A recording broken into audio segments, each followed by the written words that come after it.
Is it play? All right, recording. All right, episode 62, Cory Cash podcast. Due to the fact that we practicing social, I can't pronounce social distancing. distancing. I can never pronounce it. I can't say the ing on it. I could say distance, but I can't say ing. Like this is I can't. This is horrible. Today I have two guests. Introduce yourself, ladies, one by one, because this bullshit Zoom. What's up, it's Anaya. I'm eating watermelons right now. Cory got me on this damn Zoom. I'm over here in the robe eating watermelons. I'm Tanisha, and I'm in Canada. And yes, we do practice social distancing. And how y'all ladies doing? Well. Okay. I'm doing all right. I got a little headache right now. I don't know what it's from, though. I'm just like, this is trash. It's that time of the month. I don't know. No, that time came already. No, I'm talking about me. Oh. I'm like, oh, you know what? I meant to text you this today. I had no cramps before or right now, and I think it's because I've been religiously taking the CMOS gel for the last 2 to 3 weeks. So don't sleep on it. That might be it. How you doing, Cory? I'm bored. I'm very bored. I could play the game and it's trash. You're bored? What's that? Bored? Like I could watch a Netflix show and it doesn't keep my attention. Right now, I'm trying to currently finish Ozark. It has a very slow build. It got a very, very, very slow build. It's good, but it has a slow build. Everybody's watching that. I think I watched Ozark when it first came out, and I was like, nah, this is a dub. Nah, it get good. I couldn't get with it. It get good. A show got attached. It has to really catch my attention the first 2 episodes. After that, I'm off it. I'm like, all right. Did you watch Tiger King? Yes, I did. No. Carol Baskin. Carol Baskin. Yo. Carol Baskin. You watched Tiger King, Tanisha? No, I'm not. Oh my God, please watch it. You know what? Sometimes when I see something trending on social media, you don't want to watch it. I didn't want to watch it. Remember you told me to watch what was the other one, the cats one? I told you don't fuck with cats. I told you to watch that. Well, I'm not watching it. Yo, please watch it. It's sick. It's sick. It's not even sick. It's funny. No. Tiger King is funny. Don't fuck with cats is sick. Oh, now that shit looks sick. You can tell by the picture it looks sick. Yo, you gotta watch that. And it's crazy because it involves Canada. The whole fucking Canada was looking for this nigga. Like, you know how like they say, all right, I'm gonna just basically give you the plot about it. Basically, nobody. Isn't it somebody who uses their IP and they get caught? He's like killing something, no? Innocent, yeah. That's like 10% of it. But it's like a serial killer building up because serial killers start with animals first. And then it gets so crazy that they start looking at his backgrounds and street lights, and they start Google mapping and shit and finding out where he live and shit like that. And they start tracking him wherever he go, and he's serial killing. Well, he fucked himself over. He sure did. Yeah, he did. All right, so a question I gotta ask y'all: what did y'all learn about yourself during this quarantine? I learned that I'm a homebody, but I ain't that much of a fucking homebody. That's what the fuck I learned. You know, it's different when you in the house by choice. Like, oh, I'm chilling, I'm in the house. Plus, I work from home, so it's like, okay, this shit different. A bitch want to go out. She want to go out to eat. She want to go shop. She want to do shit. And the weather's nice. It's fucking weather's so nice. It's like, what the fuck? It'd be different if it's like raining and cold outside. It's like, all right. Can't go nowhere, but it's fucking sunny, hot. The birds is chirping. The niggas is running. This is some bullshit. She said the niggas is running. For real, I just put a nigga on my story. They're running. They're going for walks. They're in the park. And it's crazy because the parks is shut down. They took the rims off the back basketball courts. It's bad. Fucked up. That's fucked up. It's bad. Who makes the call to do that? We got to go take the rims down. Like, when did they do it? Yeah, but that's New York though. You know they'll do that shit. What? They'll come quick and take that bitch down. Oh my god! I never got the notice and I ain't see him. I worked across the street and I seen it's basketball courts and I never seen these niggas come outside to take the rim down. The rims are just gone. Crazy. Yeah, it's nuts. Damn, what did I learn about myself? I don't know. Fuck. It's a lot of. I'm not gonna lie. It's a lot of self-reflection time too. For me personally, it's just like, why am I getting irritated that I'm in the house? Like, I'm the only child. I'm used to doing certain shit. Why am I getting irritated so fast that I'm just in the house? Like, it's just like. Right. It should be regular shit. It should be regular shit. You feel me? Is that we're forced. Okay. Yeah. And it's like even if it wasn't forced, ain't shit open. So it's like, damn, really can't do shit, you know? Yeah, it's really nothing to do, to be honest with you. It's really nothing to do.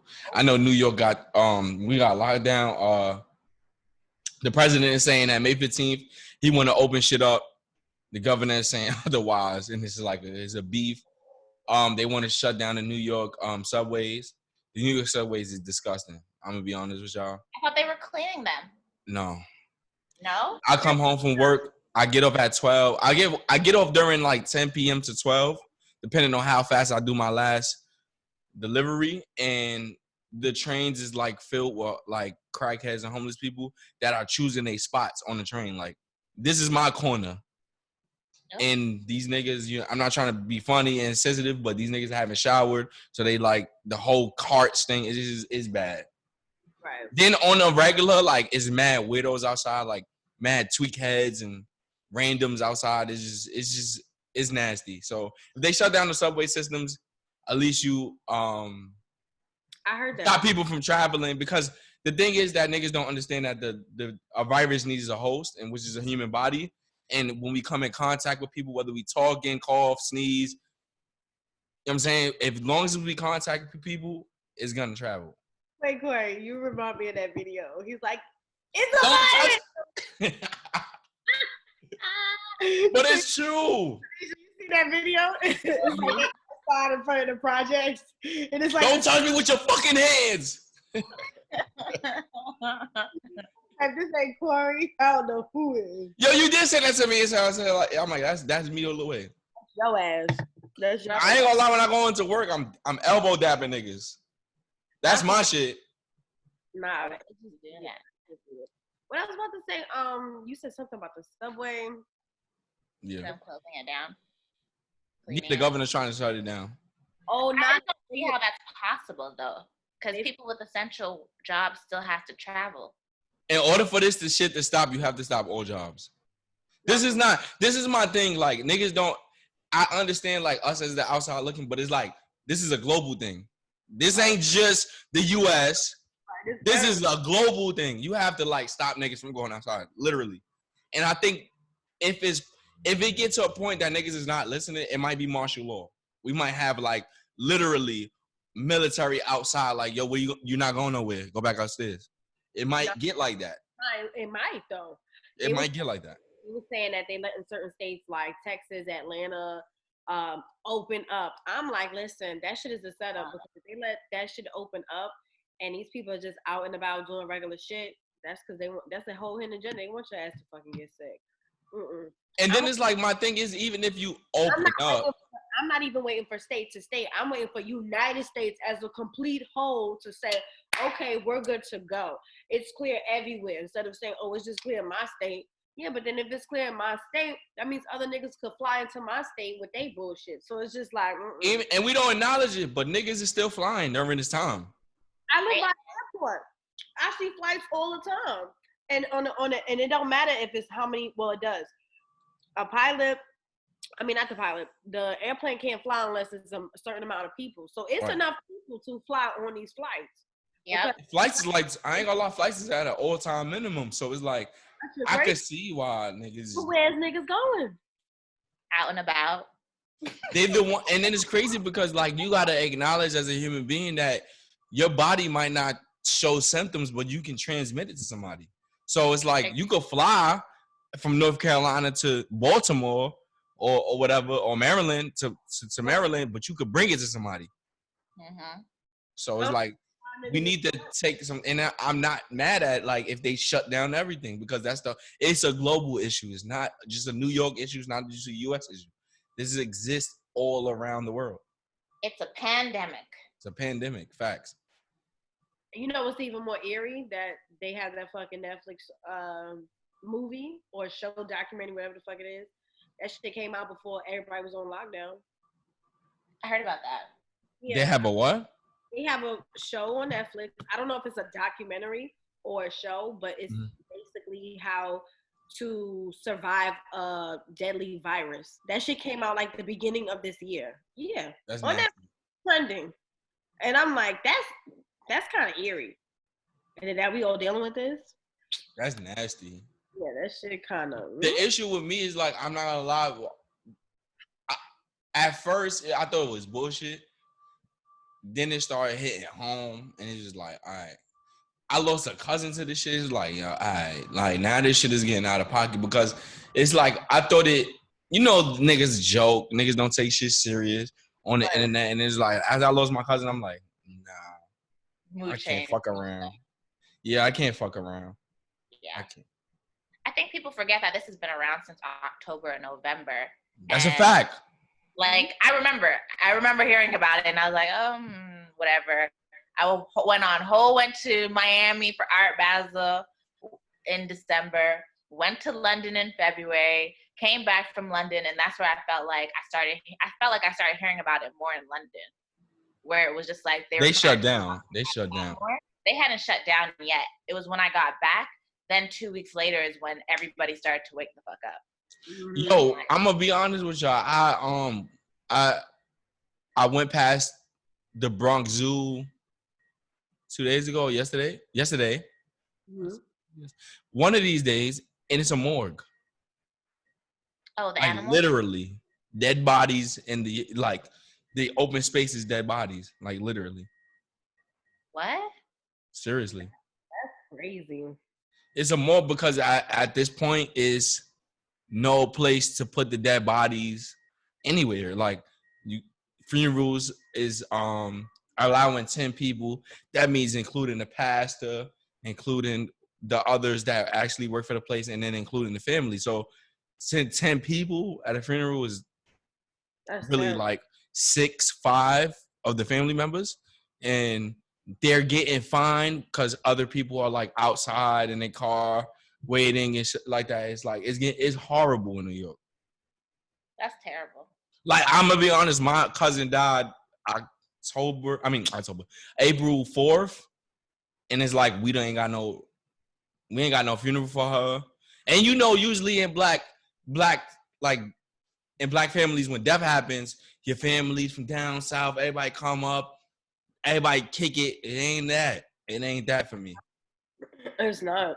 Like it's not that for me. It's more of this person died. It's sensitive thing is like, this person died. Get over it. And it's just like you move on to the next. And that's the crazy part for me. That's the part I have an issue with. Right. Is the Javits Center, which also holds the car show for Funk Flex that everybody come around the world to go see. That is a morgue. Hospitals have trucks next to them stacking bodies. That is a morgue. Like, it's nasty in New York. That's crazy. It's nuts. Cause I literally drove back. I didn't even know the Bronx Zoo was a morgue, and I drove. I'm like, damn, it's like mad tense, and I'm like, fuck, like this shit is nuts. It's literally something. And then on top of that, they got the census going on right now, where they want to I mean, that's normal, but it's bad. Yeah, it's bad. It's bad because we got a lot of people. Transportation is like, it's bad. That's crazy. Shit is fucking wild. 2020 is canceled. Hell yeah. 2020 is definitely canceled. Like this. Listen, I'm still the same age next year. Fuck that. What? Fuck that. What? I'm the same fucking age in 2021. No, I'm not even joking with you. I literally said that to someone 2 or 3 weeks ago. Like this. Nah, I'm not claiming this year. This year. My birthday May 2nd, so I was like, Oh yeah, mine's the 3rd. you got my mom birthday. That's crazy. That's crazy. I don't know. I'm still not claiming it. I'm not. Until We were supposed to have a nice little Italian getaway. No. Child. In Italy for 2 weeks. Living my best life. Fuck out of here. Like, what? I got a quick question. Would you feel like if all of this wasn't going on, was 2020 a great start for everybody? No, Kobe and fucking Pop Smoke died. No. Okay, those were sad. 2020 was starting to my personal life, nigga. Talk about Cory and Pop Smoke. No, Kobe's personal. Oh my gosh. Those were sad, but no, my 2020 was starting off pretty lit. Mine was too. Like, and then it just said, just kidding.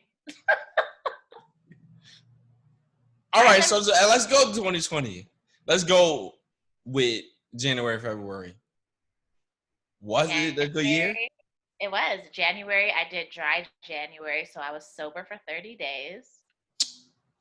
You tried to enforce that upon me. It didn't work. I did, and you're a bad friend because you should have did it. Horrible friend. You're horrible. You're the worst. Dry January. January good for you, Anaya, too? Every damn month was good up until all this shit happened. Nigga, I had the ball rolling. Here we go. You really did. You had a lot of things coming up. I did. That's why I'm like, everything. I had the MCM event. I had a meet and greet in LA. I had just other stuff that was coming along once that was said and done. It's like, yeah. It felt like, you know, you got the magic carpet and that shit said, you ain't going nowhere. Right here. It's like, damn. It sucks though when you announce you're gonna do something and all this shit happens and then now it's like, okay, so are we gonna reschedule this? Yeah, that's the other thing. Yeah, so that shit is trash. Like I had some really great opportunities coming and happening, and now it's just like, I guess it's the sit and waiting game, and that shit is not cute. Is God like asking us to relax? I think so. God don't like what's going on with everything. I'll tell you that right now. We've been getting out of hand. Shit is getting out of hand. Okay, I'll just make sure. A lot of hidden agendas, a lot of things that our media tries to force upon us to accept. A bunch of shit. A bunch of shit. A lot Agree. of godly like, you know? All right. I would love to ask y'all ladies about y'all worst date experience. Ghetto. Dating experience? Meaning like the nigga orchestrated everything. Every time I think this one, it just annoys me. I'm gonna start with mine.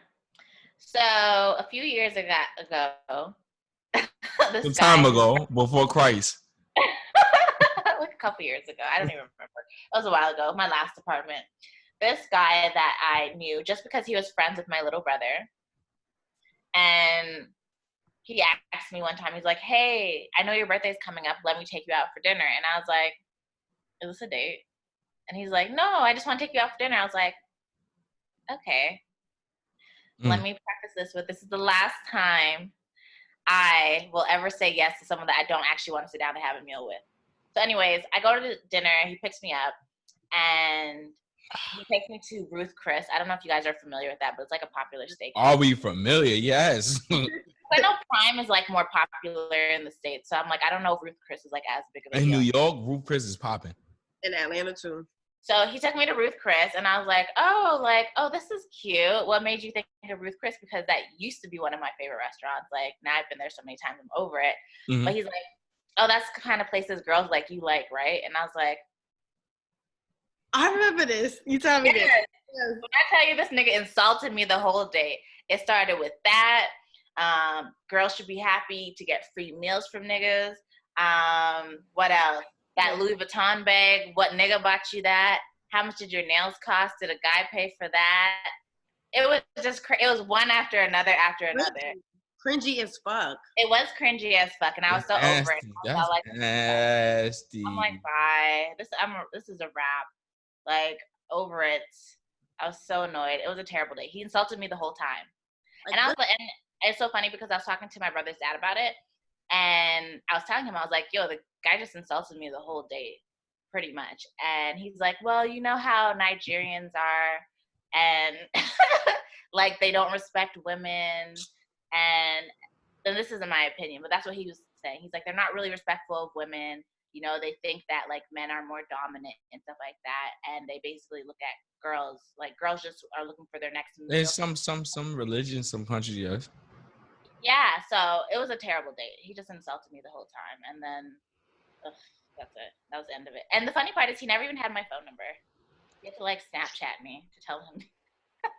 That's just like, what's the whole point of inviting a woman out? And it's one thing to like ask questions and pick someone's brain, but when you are like an asshole and sarcastic about it, it's like, ew. Like, Right. The fuck? like, first of all, you pick me up from my apartment that I live at home. Where do you live again? First of all, you're in a BMW that has rust on it from something. Like, I was really just like, no, I had to read him down the last Yo, part. I'm telling you, I I swear to God, I will advocate this. You're not gonna really win the petty battles with women. You're not. No, because we will Stop. We will talk about everything. We will talk about your existence. What? We will find ways to spin circles around that ass being petty. Yo, it'd be horrible. I'm trying to think. He sees me, he doesn't say anything to me, and I enjoy that. Because if we went through a period of time where he would say hi, and I'm like... I'm trying to think. So you're saying like a bad date experience, or worst? Your worst. I ain't saying bad, because bad could be 5 bad joints. Okay, so this worst. So this wasn't a date.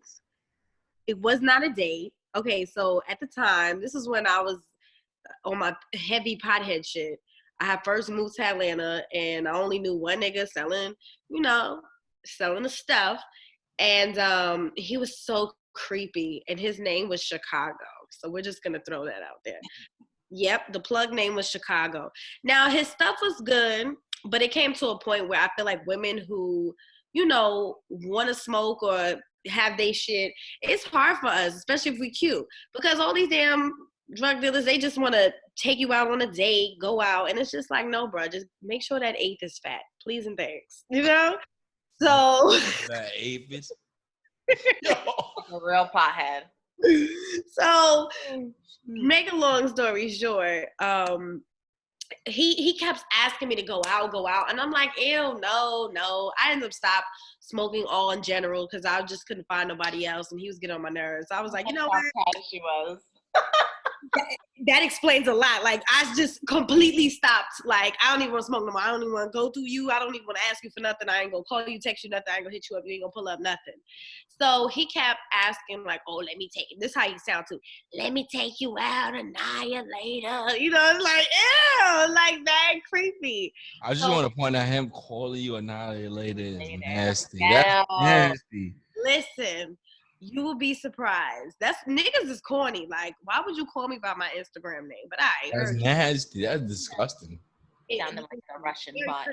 Very cringy. So, me moving in Atlanta, I didn't really know a lot of people out there. So I saw that Fab and like the cast of Power was going to be at this club called Compound.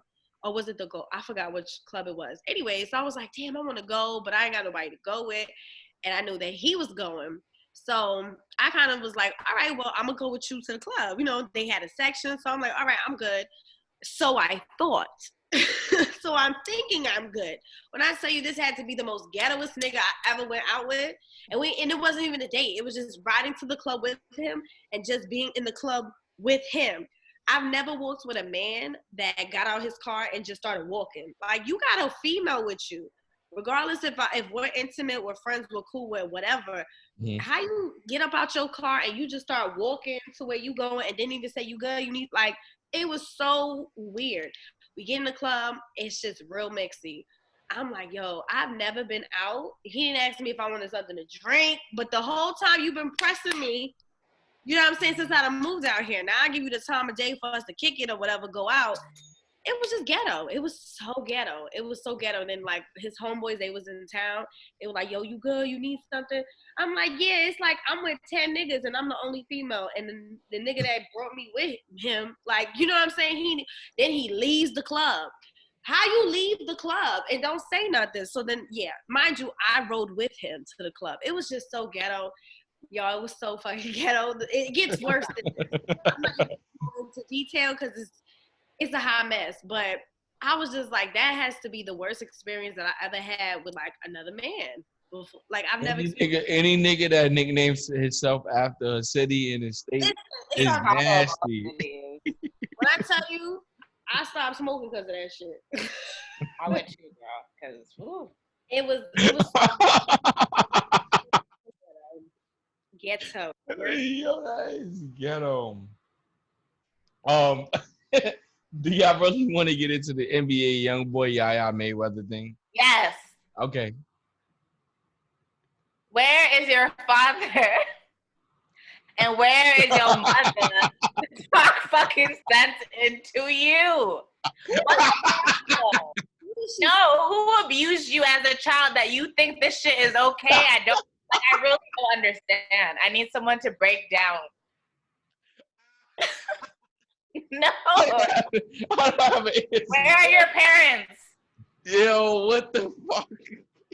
No, and I told Anaya this a few months ago where I feel like celebrity kids are becoming the new groupies. And I think it was you, Cory, that said that they're doing it for that street cred and that clout. Yeah, because they missed it. They missed the street shit that they... Why is that cute to run after? But my thing is, who did she stab and why did she stab the person? His baby mother His that baby was mama. like, having a baby, like, she was upon having a baby and killed the baby. What? Yeah, she facing 99 years. Cory, lock her up. I'm dead ass. She's facing 99 years. When they tell you news information, it be. I said facing. Facing. No, I need concrete. What did she stab and what happened? I'm guessing she was pregnant. Basically, what happened was NBA YoungBoy was at home. This girl that was also with him, and Yaya pulled up. And this isn't the first time she's done this. She pulled up. And her and the girl got into an altercation, and I guess she must have been the person losing in the fight. So she went to the kitchen and grabbed they're saying it was a butter knife and not actually like an actual steak knife, but people are saying like. But I ain't gonna lie, but it's wild butter knives in the kitchen. It's wild butter knives. It's not actual knives in the kitchen. It's wild butter knives. Anyway, so then she went and stabbed up the girl and mugshot, looking like a little troll gremlin doll. Oh my God, that mugshot, I don't care what nobody say, bitch. That has to be the worst mugshot I think I've ever saw of a female. Like, bitch, you're lazy. I've seen worse. I've seen worse. I've seen a lot of mugshots. But I've never seen worse from the women that are rich as her. Okay, I agree with that. I've never seen a mugshot to where your lace front is off of your, like, I've never seen that. I've never seen a fucking lace front of mugshot. I've seen people's natural hair fucked up, but I've never seen I've never seen a colored wig lace front fucked up on a mugshot. I've never seen based on the picture, I think her lace was already lifting. Because if you notice her hair, it's not like it was styled and it was tousled. I'm not a woman. I'm trying to understand how does your lace even lift. I don't know. All I know is that shit look crazy. I would have took that wig off before that mugshot. I would have had the Meek Mill break. Ow, you got handcuffs on. I was like, ma'am, it had to be a woman cop somewhere. Can you take this wig off? Girl, this is not the airport, okay? I would have been asking. I ain't gonna lie, she cute, but the lace front is horrible. No, she looked like I'm fucking pissed. Something's wrong with her. My life is going down the drain. It's been going down the drain because you know what? You gotta talk about celebrity kids. They just chased a clout that they were not born into and don't exist no more because you're rich. It's trash. You are like, I just don't understand. First of all, he looks like a skid mark. I don't know what the appeal is. Does he have a big dick or something? He has to. The way the women go crazy, he has to. He got too many kids. I don't even know any of his music, to be honest. I've never heard one. I can't. If you said like, yo, Cory, I'm gonna shoot you if you don't sing one NBA Young boy, I'm gonna die. She made something in 06, nigga. That shit go hard. Buddha bless the beat. Listen. I don't know what you talking about right Now he got a right. now. I don't. Please flame him because NBA YoungBoy got one hot song. That's NBA YoungBoy is 100%. So y'all niggas. This is my biggest fear. This is my biggest fear. And I'm going to just, like, I'm not even going to exceed to the biggest level as far as 1 million followers, right? I'm going to exceed to anybody's level as 100K followers. I don't want to get there and y'all niggas is just the hood, but 100K followers around. Like, I don't want to get there and it's just y'all. Like, it's just y'all being ghetto. Like, I don't want to get there because I might as well have stayed in this position right here in the hood and did the same thing. And then not be amplified because I'm not being looked at because it's not 100K. You know what it is? Niggas get money and then they get. We can say this about a lot of celebrities. I feel like that's Hollywood right now. No, that's been like this for a while. You have, for example, Justin Bieber. That's a kid who got money quick, young, and blew it. Meaning, like, you don't got the right people around you. So 100%. You get money, and then you got motherfuckers around you that don't want to keep it real and say you doing too much or you the one that made it out. You got to be a better example. A lot of people are not going to do that when you're the one who got something to lose. So, for example, with young NBA, whatever, he the golden ticket for the rest of these niggas. So if he wilding out, we're going to be like, all right, you wilding out. Or we're just going to let you live. But that's why these people don't get further in life because they don't have the right people around them. You got people that let you do whatever. Ain't nobody checking you. Nope. Them not your real friends. If they can't say you fucking up, you need to slow down. That's not cool. You need to chill out. And personally, I need those niggas around me. Money, clout, and fame will have all your fucking friends sucking your dick from the back because they just want to be on good terms. That's 100%. You know what? It's the hype. It's the hype. It is whack. And then on top of that, it's a lot of celebrities that have experienced this. Look at Justin Bieber. That nigga was wilding out. Look at what's his name? Look at Chris Brown. Wilding out. That's what I'm saying. These celebrities, they get money, and I really what I think it is. It has to do with counseling. It has to do with when you give a person that's young all this attention. A lot of people don't know what to do with it. They just don't. They don't because you know what? A lot of these people were never cool in high school and junior high. They were never popping on any level. So it's like you got that check, you got that popularity, you got bitches throwing pussy at you. Right. You got people saying, yes, what now can I do for you, huh? How many more? Jump how high? They don't know how to behave. And it's too much. And then they're in this world called Hollywood where it's an alternate universe. Yeah. You don't live in that world. It's not even real. It's not real. It's an alternate, like crazy shit happens. And it's the norm. No, it is. It's weird though. But no, it's fucked up though. Like we could even talk about like with Pop Smoke. Like when you think about it, that nigga, he moved out of New York. It still got popped. So it's just like, yeah, you could leave your hood. You could still blow up and try to make a better lifestyle for yourself. But if you ain't got the right people around you, you doomed. But even sometimes if you have the right people around you, it can catch up with you. Could you imagine being from the hood, being like a person like Pop Smoke, where it's like maybe you possibly killed someone or you've seen someone die in front of you, and then you move to a place like Hollywood and you almost have like PTSD from living in the hood? Yeah. And that's why I feel like a lot of these celebrities go crazy too. Because could you imagine being like a Beyonce and you can't even go to Target and be bum rushed by a bunch of people? Yeah, that shit is weird. I'm gonna be honest, I couldn't be Beyonce for a day. Like, that's annoying. You walk from your hotel door to your car and there are thousands of people. That shit would make that is nasty. I couldn't be Beyonce.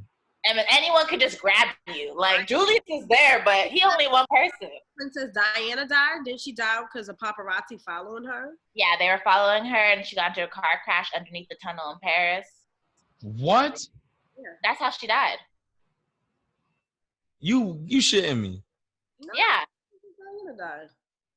She died like out of some fan shit? And well, the paparazzis are always following her over there. But yeah, it was raining. I think it was in the nighttime. It was raining one night and she was being followed and chased by the paparazzis, but they're always chasing her. Yeah, I'm not going to try to find raining and paparazzi will kill you.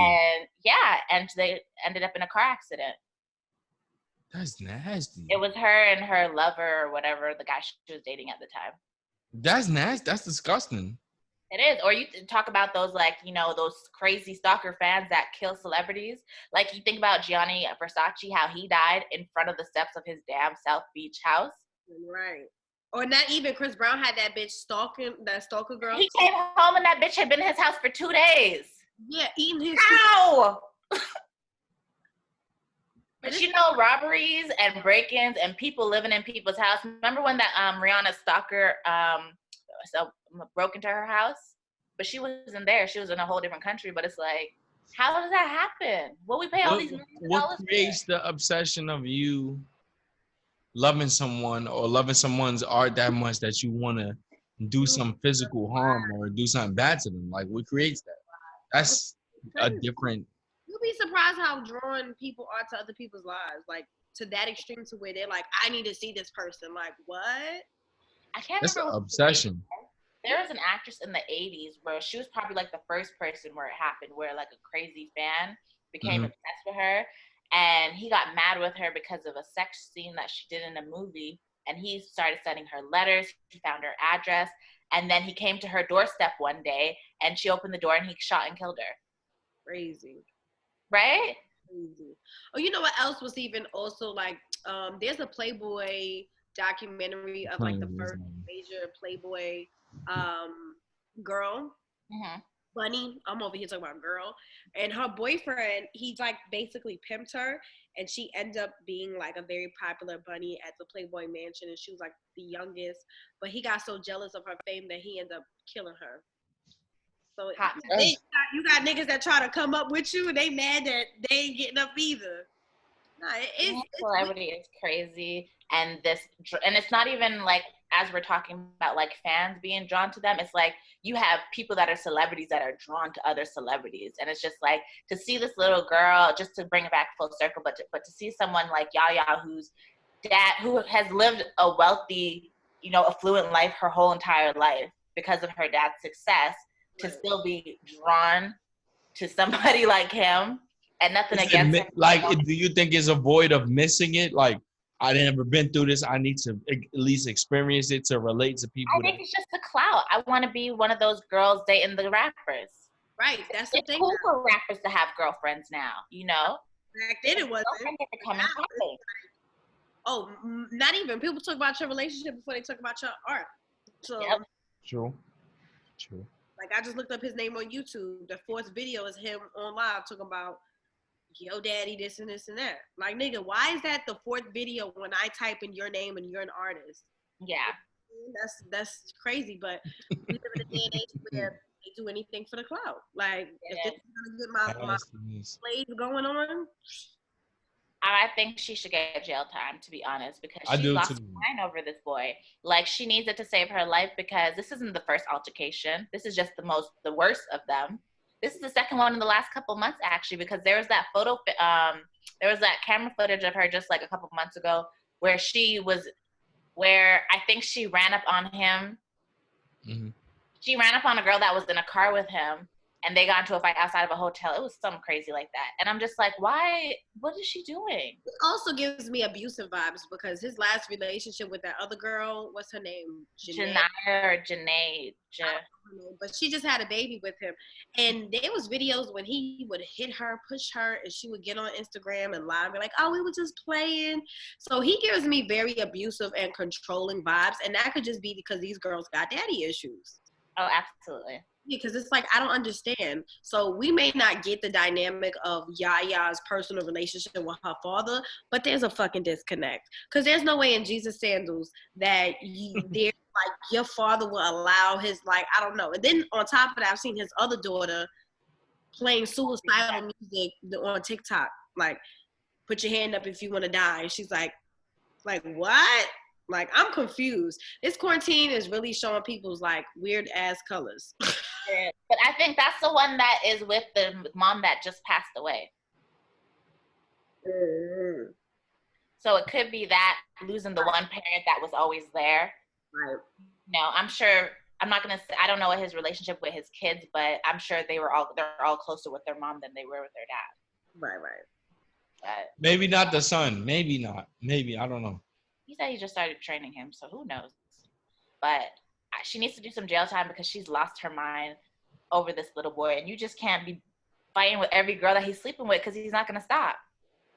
Right. How old is he? Like 21? He ain't stopping no time soon, sis. Been fucking other girls, and he just claimed you when he said, "Yana, get up." That's the first time we heard him claim you. And she's the same one that dropped that video a few weeks ago of him talking to a wall in the studio. Did y'all see that? No. Yes, she dropped it. She had posted a video on Instagram stories and then she deleted it. And one of the blogs had got it. Obviously, he was tripping. I don't know if he was on drugs or he lost his mind, but he was sitting there talking to a wall. He was on that stuff. He be on some shit, bro. I don't really pay attention to the NBA, but very toxic, and on top of that, I really feel like it comes down to women knowing they work, like child, and then she's your mom, but you know, right, but the mom was about getting the bag though. Because she's still getting her money. She's still getting her funds from him. Mom's was about getting that bag. She saw that money, and when you got a mother that's like money hungry, not to speak on that woman because I don't know her, but when you just from an outside perspective, when you on that money hungry bag, you'll teach that shit to your daughter as well. Like you gonna be the man who got money like that. You know what I'm saying? True. There's no. Are you? She needs to find a man who respects her. You know what I'm saying? So it could just be that as well. So that's trash. Yeah, not very trash. Ciao. Great segue into this is going stir some shit. Great segue into I seen a video of B Simone, the internet influence, the public figure.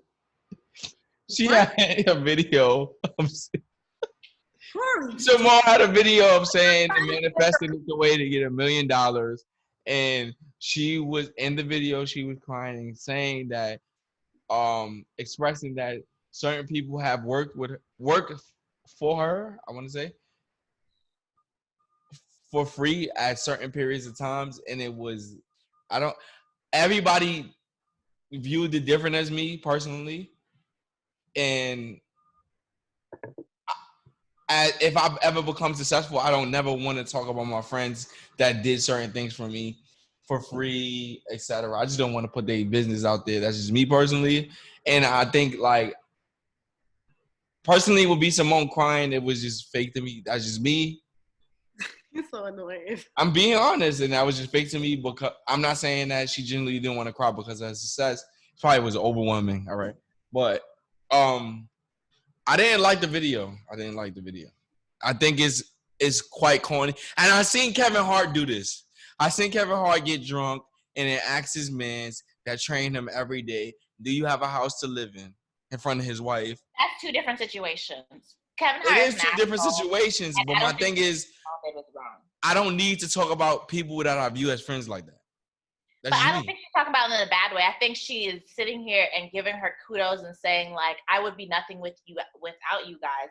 And to be honest, I don't think any of her friends are in a broke position, so it's not even like I'm saying anything bad. Any of her friends is in a what position? I don't think they're in a broke position. I think they're all probably doing very well. It'd be one thing if they're all still broke and struggling, but if we've all become successful now off of my success, I don't think there's anything wrong with saying that once upon a time in the beginning, you helped me and you didn't even ask me for any money until a year after or something like that. Because at the time I probably didn't have it, but you believed in me and supported me so much that you helped me for free. Okay. I don't think there's anything wrong with saying that. I think it's wrong with saying that because if you my friend, I don't need to say that on the internet. Facts. I don't need the whole. I don't think they care or they take it personally. Because I feel like if it was something that they would be offended by, then she wouldn't. Because these are people she's been friends with for over almost 2 But you wouldn't know that if you're in an emotional state, you wouldn't know that they're offended by it. Camera start rolling and you expressing yourself. Somebody could be like, well, damn, bitch, I want everybody to know that. You don't know that. Because I've had where you be around people and when they get a little alcohol in their system and the camera spotlight on them, they be saying whatever. You be like, damn, too much information. But I feel personally, because I have a business, I would never hire someone to work for me unless they're in college and it's an internship. I've had an intern before. But there's a difference between having an intern and someone working for you.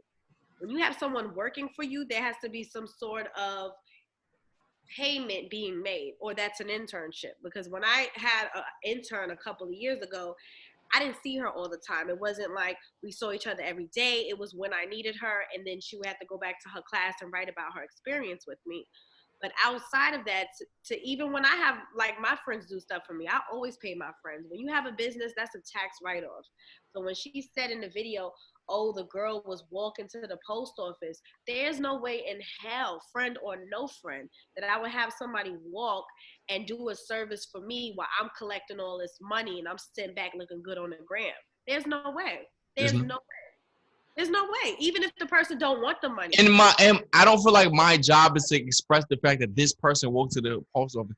They want to tell their story. Listen, it's one thing to make yourself look good, or is it for motivational purposes? And that's where it gets blurred lines, because it's like, did we really need to know all of that?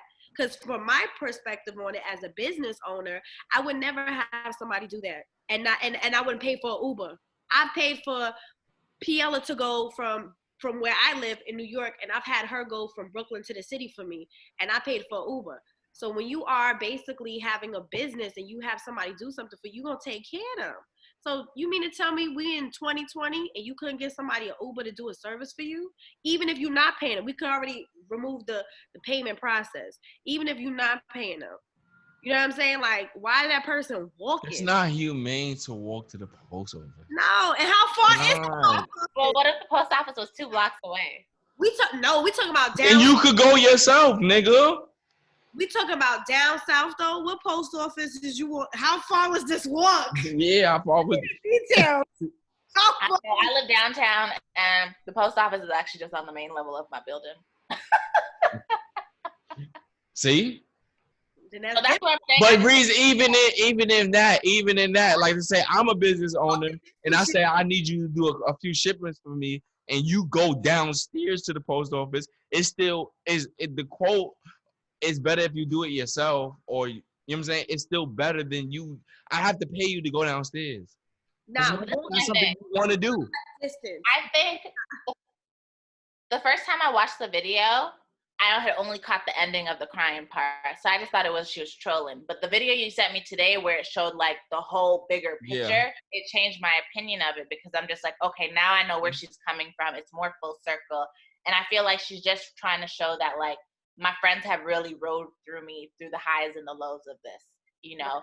And I don't know. When I look at it like that way, I'm like, there's nothing wrong. Like, and this is sometimes where it is with people that are friends with people that have businesses. Like, if I'm in your house all day already hanging out, like, you know, whatever. And it's like, oh, you need help with anything, girl? And it's like, oh, not really. It's like, are you sure? And it's like, oh, well, I just have these orders to take. It's like, oh, I'll take them for you. Like, if you have friends that are just offering to help you and are being supportive, like, I don't think she's going actively out of her way to say, come work for me or come do this for me, and then not paying you. It could just be a situation where friends are just wanting to support even her. then, I've had friends, family.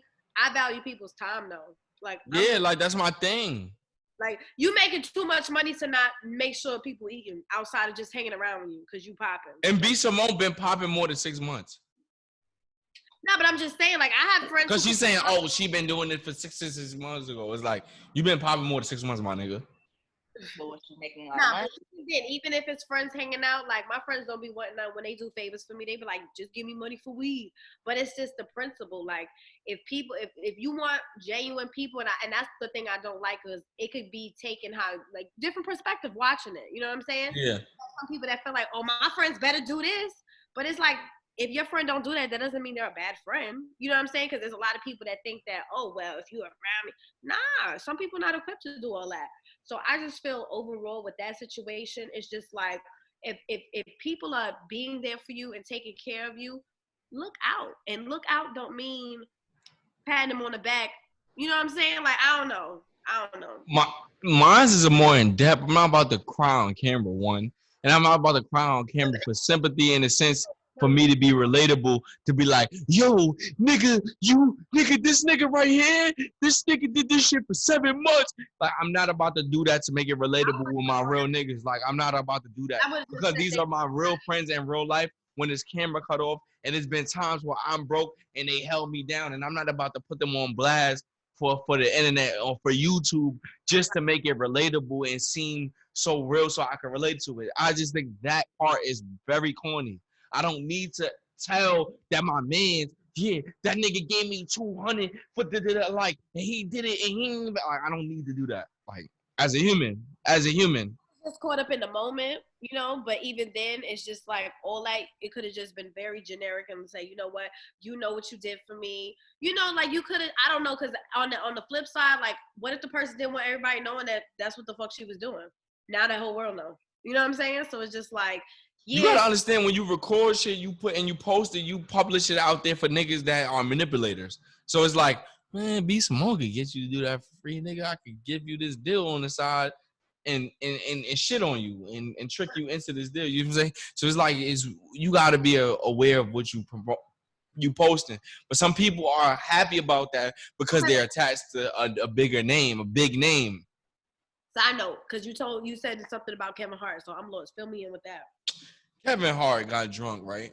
Aren't you talking about Kevin Hart? I hate Kevin Hart. No, I don't hate Kevin Hart. I think Kevin Hart is a shitty ass person. Kevin Hart got drunk with his trainer. They're playing, I think he was playing cards or something like that. They're playing cards on like a jet or private jet, whatever the case may be. And during the time they drinking, Kevin Hart gets into the conversation with his trainer, who's with him 24/7. Yo, you have a home to go to? Yo, I got my own house. I could tell that he's fronting in a sense for the camera views because he wanted to defend himself as a man. Like, yo, how you know, like, I don't got a home, da-da-da. So you telling me if you never work with me, you will be making more money than if you work with me? Yo, I'm a physical trainer. Like, I train people. Because of whether I was going to get with you or not, I still would have made money. It might not have been as much, but I still would have made money to provide for my family. He keeps going on and on about that. And basically, Kevin Hart was like saying, like, you ain't shit without me.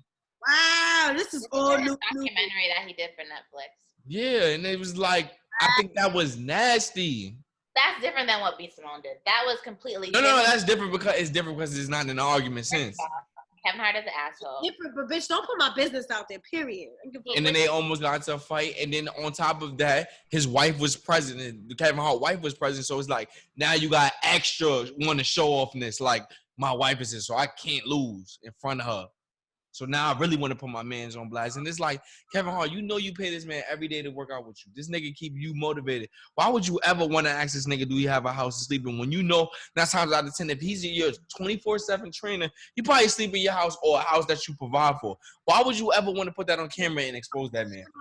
That's what I be saying. Like, some people was done with malicious intent. Yeah. But of what, Kevin Hart? You got all the money. So what is the jealousy or the thing you have against him? He has a Napoleon complex. True. That shit crazy. True. I can agree with that. But I don't think, like, this is what I'm just talking about. Like, your relationship with your close friends don't need to be provided because the camera's on. I don't give a fuck what. It don't need to be motivational. It don't need to be motivational purposes. I don't need to say the type of work somebody else put in for me to make me look better or to establish the realism of our friendship. I don't need to do it. Yeah, no, that's just me personally. I just don't feel like that's right. I have friends that do a bunch of shit for me, but I'm not about to get on my platform and say, you was doing this and you was doing no, because if they because it's like because at the end of the day, technically, if you want to talk about it, I'm not shit without this person, because if this person doesn't believe in me and want to do it for free or want to do it for a small fee and want to do it for money, if they don't do it, then I don't exist. The personality might exist, but do I really get out there? Does this shipment really get sent if this person don't go to the post office for me? Do Kevin Hart work every day if this nigga's not with him? So I don't need to express that to the public for likes or dislikes. It's just not. It's not. It's not worthy. It's not honorable. Because what the internet does is run with it, and then people like, well, my friends better do this. But then it's like, even in the sense, in a sense of saying that and trying to make it relatable, do you now give other companies the opportunity to manipulate your friends because they did it for you for free? No, because they're not in the same position. Yeah, but a company might be like, yo, nigga, we nigga, we pay you the less. You did it. And you have companies that as rule, like, you did it for free for him. You don't have to accept it. I don't know. Like, at the end of the day, I feel like B. Simone knows her friend. She knows what they're comfortable, with her sharing. I feel like she did it for a sense of transparency. Could she left it up? 100%. But I feel like she was transparent throughout the whole process with everything that she was sharing. So I don't feel like it was something that was a reach. Other people may disagree with that because that's just not who they are as a person. And they feel like it's a negative. But at the end of the day, everyone has a different perception and receives things differently. Agree. But I'm not. I was agreeing with you until I saw the full thing. And then I was like, oh, okay, it makes sense now. Yeah. But that's the point of the build-up. That's what you have editors for. Like, what do you really? I don't know. We only got a more. Motivational, but if it causes me to boost myself up and then also bring you in, it's not worth it. That's how I see it. Not worthy. To me, that's just to me. That's my morals. And I see what you're saying, Tanisha. Not that saying you wrong. What was all that for though? Like, I don't know. It's just extra shit for me though. Because I've had a lot of people help me on my journey, but I don't have to go into depth or detail. I think it's the details. Yeah.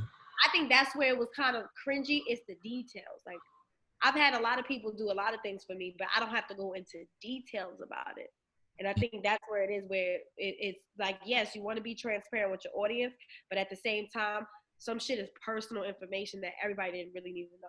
And that's. I think that's also because you have a different boundary of your transparency. Like, some people don't talk about family, their relationships, or anything at all. It's everything else. And then there's some people that will talk about family but won't talk about their relationship, or they'll wait until it's like 7 or 8 months, 8 years into a relationship to acknowledge that they had a relationship. I think everyone just has different boundaries with that. Agree. Let's see. All right, so I've been on Twitter lately, and there's been getting this ongoing thing about Chinese people cracking fucking slavery jokes about picking cotton. And I ran into Kyle Larson, who is a NASCAR driver, who was doing a virtual NASCAR race competition. And he ended up saying, "Are you there, my nigga?" Like a game, the competition? He's a NASCAR driver, but due to social distancing thing, huh? No, I'm saying, were they playing like a virtual game? Yeah, because if they can't come in contact, because humans can't come in contact. Wrong detail, but what kind of game was it? No, he's a NASCAR driver. He's a NASCAR driver. But they substitute it for like virtual driving because they can't be next to each other because of social. That's what I'm saying. What is the virtual driving game? Like, what is that on? Girl, we don't know. I don't know. It's something set up through NASCAR. It's something set up through NASCAR. They set up something online, a virtual reality for actual players on their rosters to do, and then for fans and other players to engage with.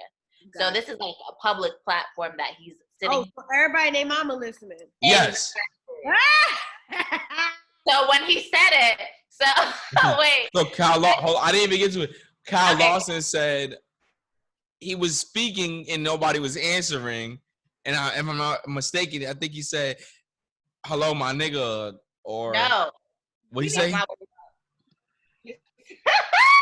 He said no, because I had to go back to and it. I want to get it straight. He's not He's not black, but he's of he's of Japanese descent. Of a Japanese descent. Okay. And he said, "Hey, nigger." That's what he said. Hey, nigger, with an ER. Yes, nigger. Hey, nigger. Oh, we gotta beat this motherfucker up. So then when he said it, all the other players that are listening is like, Kyle, like, we can hear you. She must have and they could be heard or something. So now he went, and so all his sponsors have dropped him. NASCAR has dropped him. He's, I guess, like a really... The bags are in quarantine. How, Sway? How do you fumble the bag during quarantine? Ignorance. How you get fired on your day off? Like, when you think about it, like, nigga, you got fired on your day off. How is that possible? Ignorance. Straight ignorance. That is crazy. Not knowing that you represent a brand and just doing some dumb shit. Crazy. That don't make make no damn sense. Well, he went and posted an apology video on Instagram saying it was a. I'm tired of people that utter racial slurs apologizing. Not even. Like, stop apologizing. If that's who you are, that's who you are. Nah, if you want to apologize, go apologize and fucking send some money to a black organization or some type. That still doesn't mean you not racist. Nah, I'm just saying if you want to apologize. I'm not saying about your character. I'm saying if you want to apologize, put your money where your mouth is. There you go. Thank you. I'm tired of it. And then they get on fucking online with this whack ass fucking apology that is not sincere at all. I am sorry, because it come to my senses that. Why did it come to your senses when you said it? Because stop fucking apologizing for being who the fuck you are. Just be blunt about it. Don't hide behind it for brands because you're being fake. Stop doing that. That's just annoying. Yeah, no, that shit was. He sounded too familiar. It just rolled off his tongue too. He said, "Hey, nigger," with an ER. Like, yeah. You only apologizing because you lost your brands. If you didn't lose anything, you wouldn't even apologize. That's who you are. They can do that shit. Now you're apologizing because you got caught. That's why. Now that's it. If that's who you are, that's who you are. You talk like that. That's how you talk. Yes. And I know they're gonna have to. They're trying to use the whole being half Japanese. I think he got suspended or fired. Oh, he's fired. That doesn't make up for him being a race. He still remains racist. Nigga is what they was trying to say, Tanisha, that they was trying to use the half Japanese shit. What? I noticed in a lot of the articles they keep trying to play on the fact that he's half Japanese and being in the diversity program and being a minority. And this oh my God, people! And this is why this is a prime example why I don't use the term people of color anymore or woman of color, because that excludes Black people.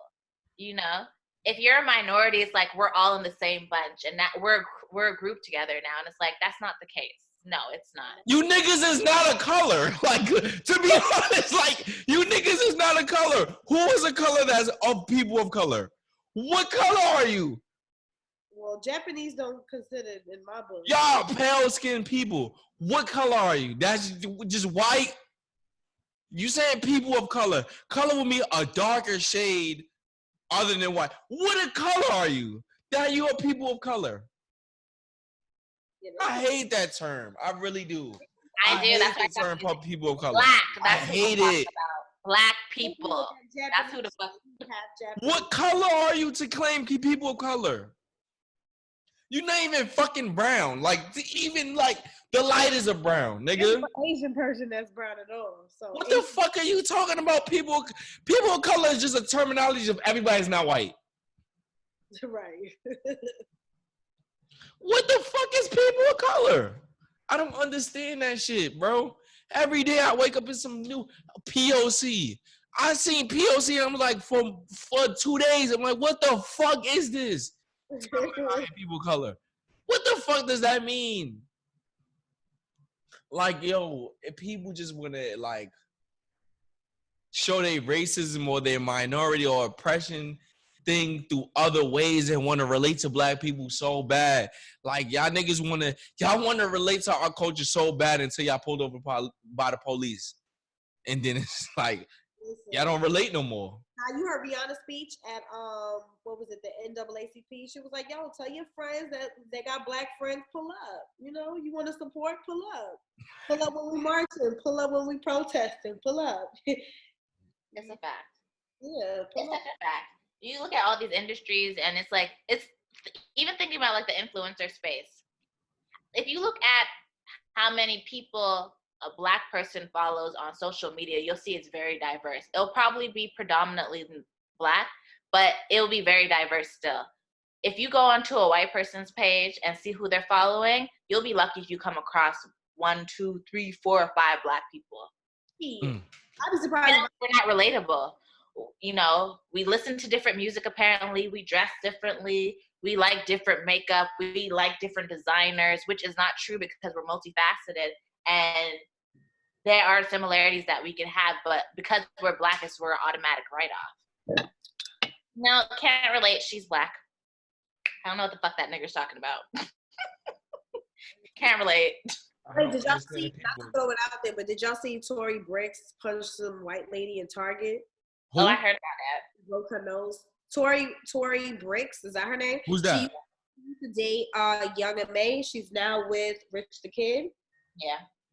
And she punched this white lady in Target. I feel like if a black woman punches a white woman in the face, she had a good reason. She had to. She had to have a good reason. Mm-hmm. Yeah, well, it already came out that the lady was like the one that started the argument and stuff like that and whatever and like provoked the situation. Because you know that JoJo Siwawa girl? Yeah, her mom was there. And caught like the video of it and stuff like that and basically like backed it up. But yeah. You remember that video that came out of Trina, of the lady in the, what was it, Walmart or Target?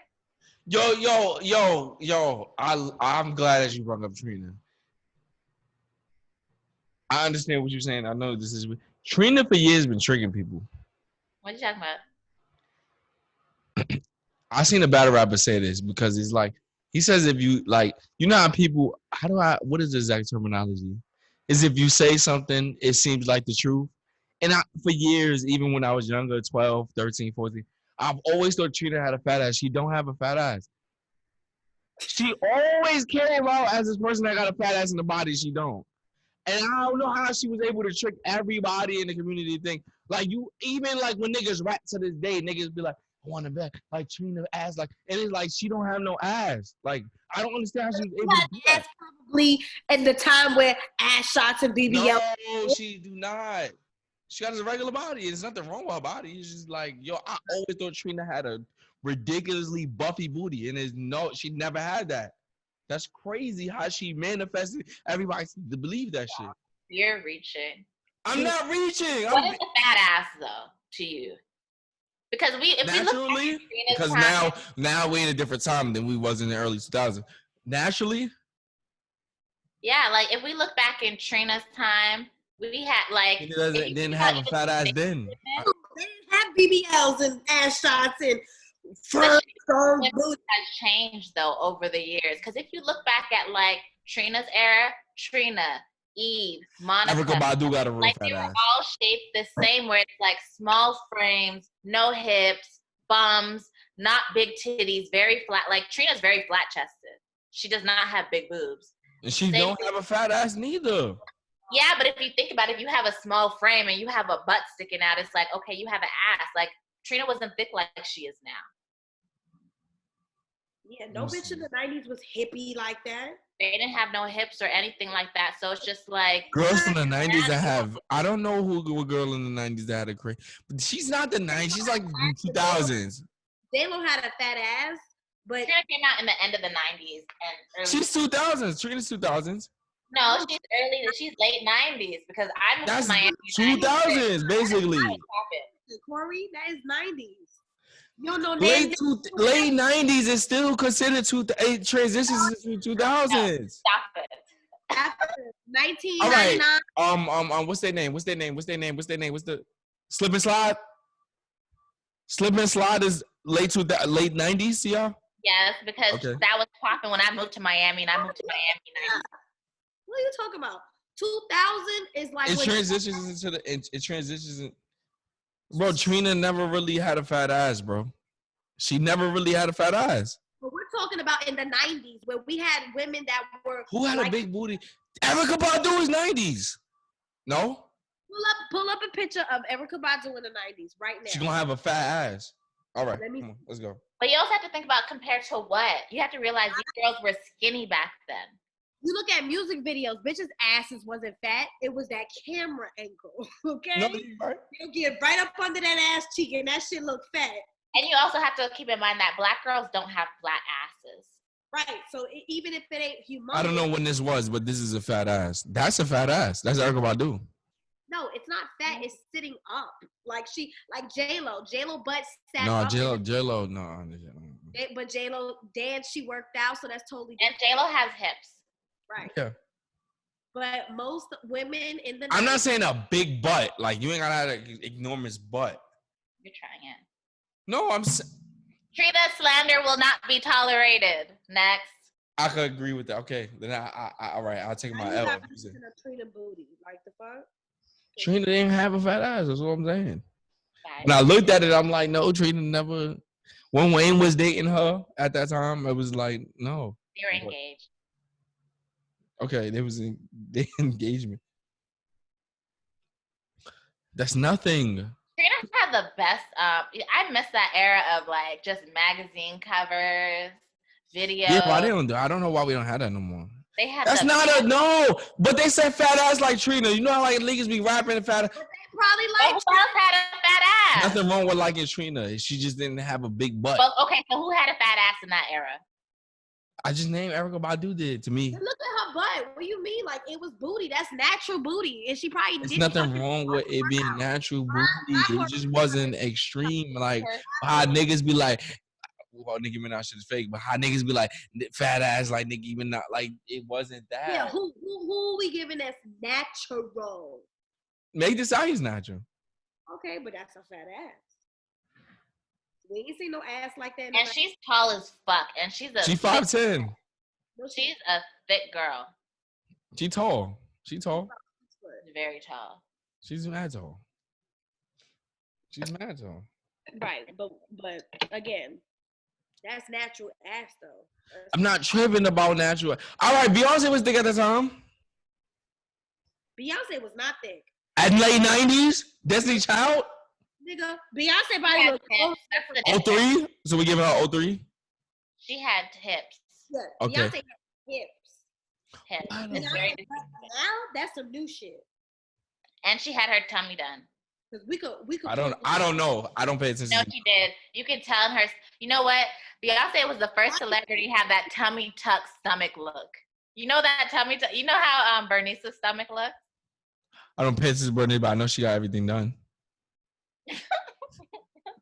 I don't like Bernice like that. I'm not physically attracted to her. All right, next.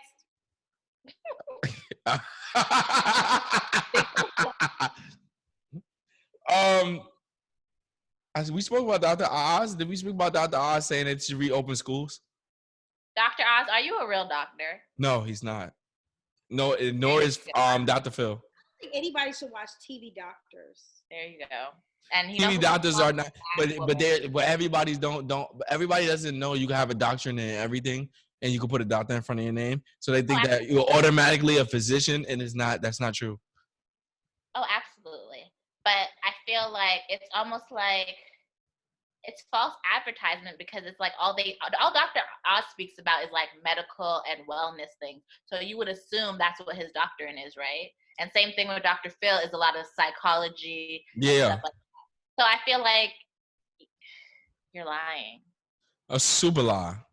Dr. Oz said you should reopen schools because that's like 1 in 3 of the population. And a loss is a loss, and we care about casualties. But it's like you're admitting that you're fine with kids dying and kids need education, and that was the most dickhead shit I've ever heard. Well, this is the stupid part. You're saying kids, but you don't realize these kids have parents. You don't realize that teachers have to teach them.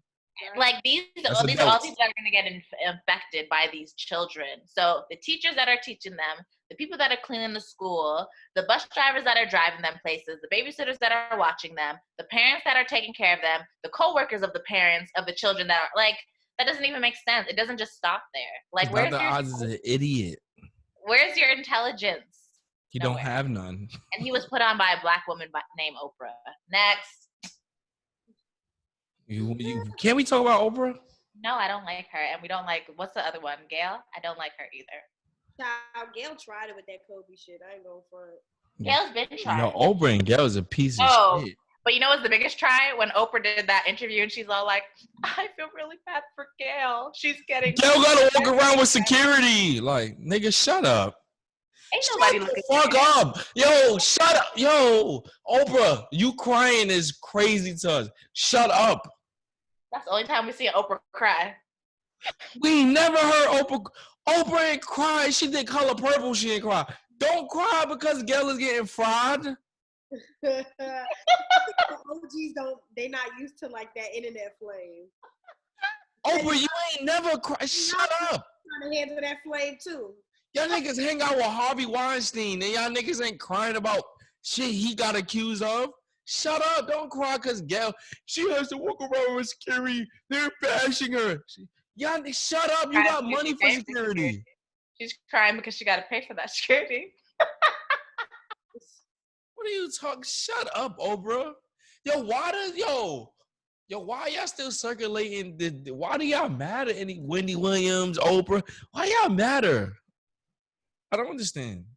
Because they talk shit, that's why. People like that. Wendy Williams needs to go somewhere. Honestly, I'm really shocked by Wendy's career. I'm not.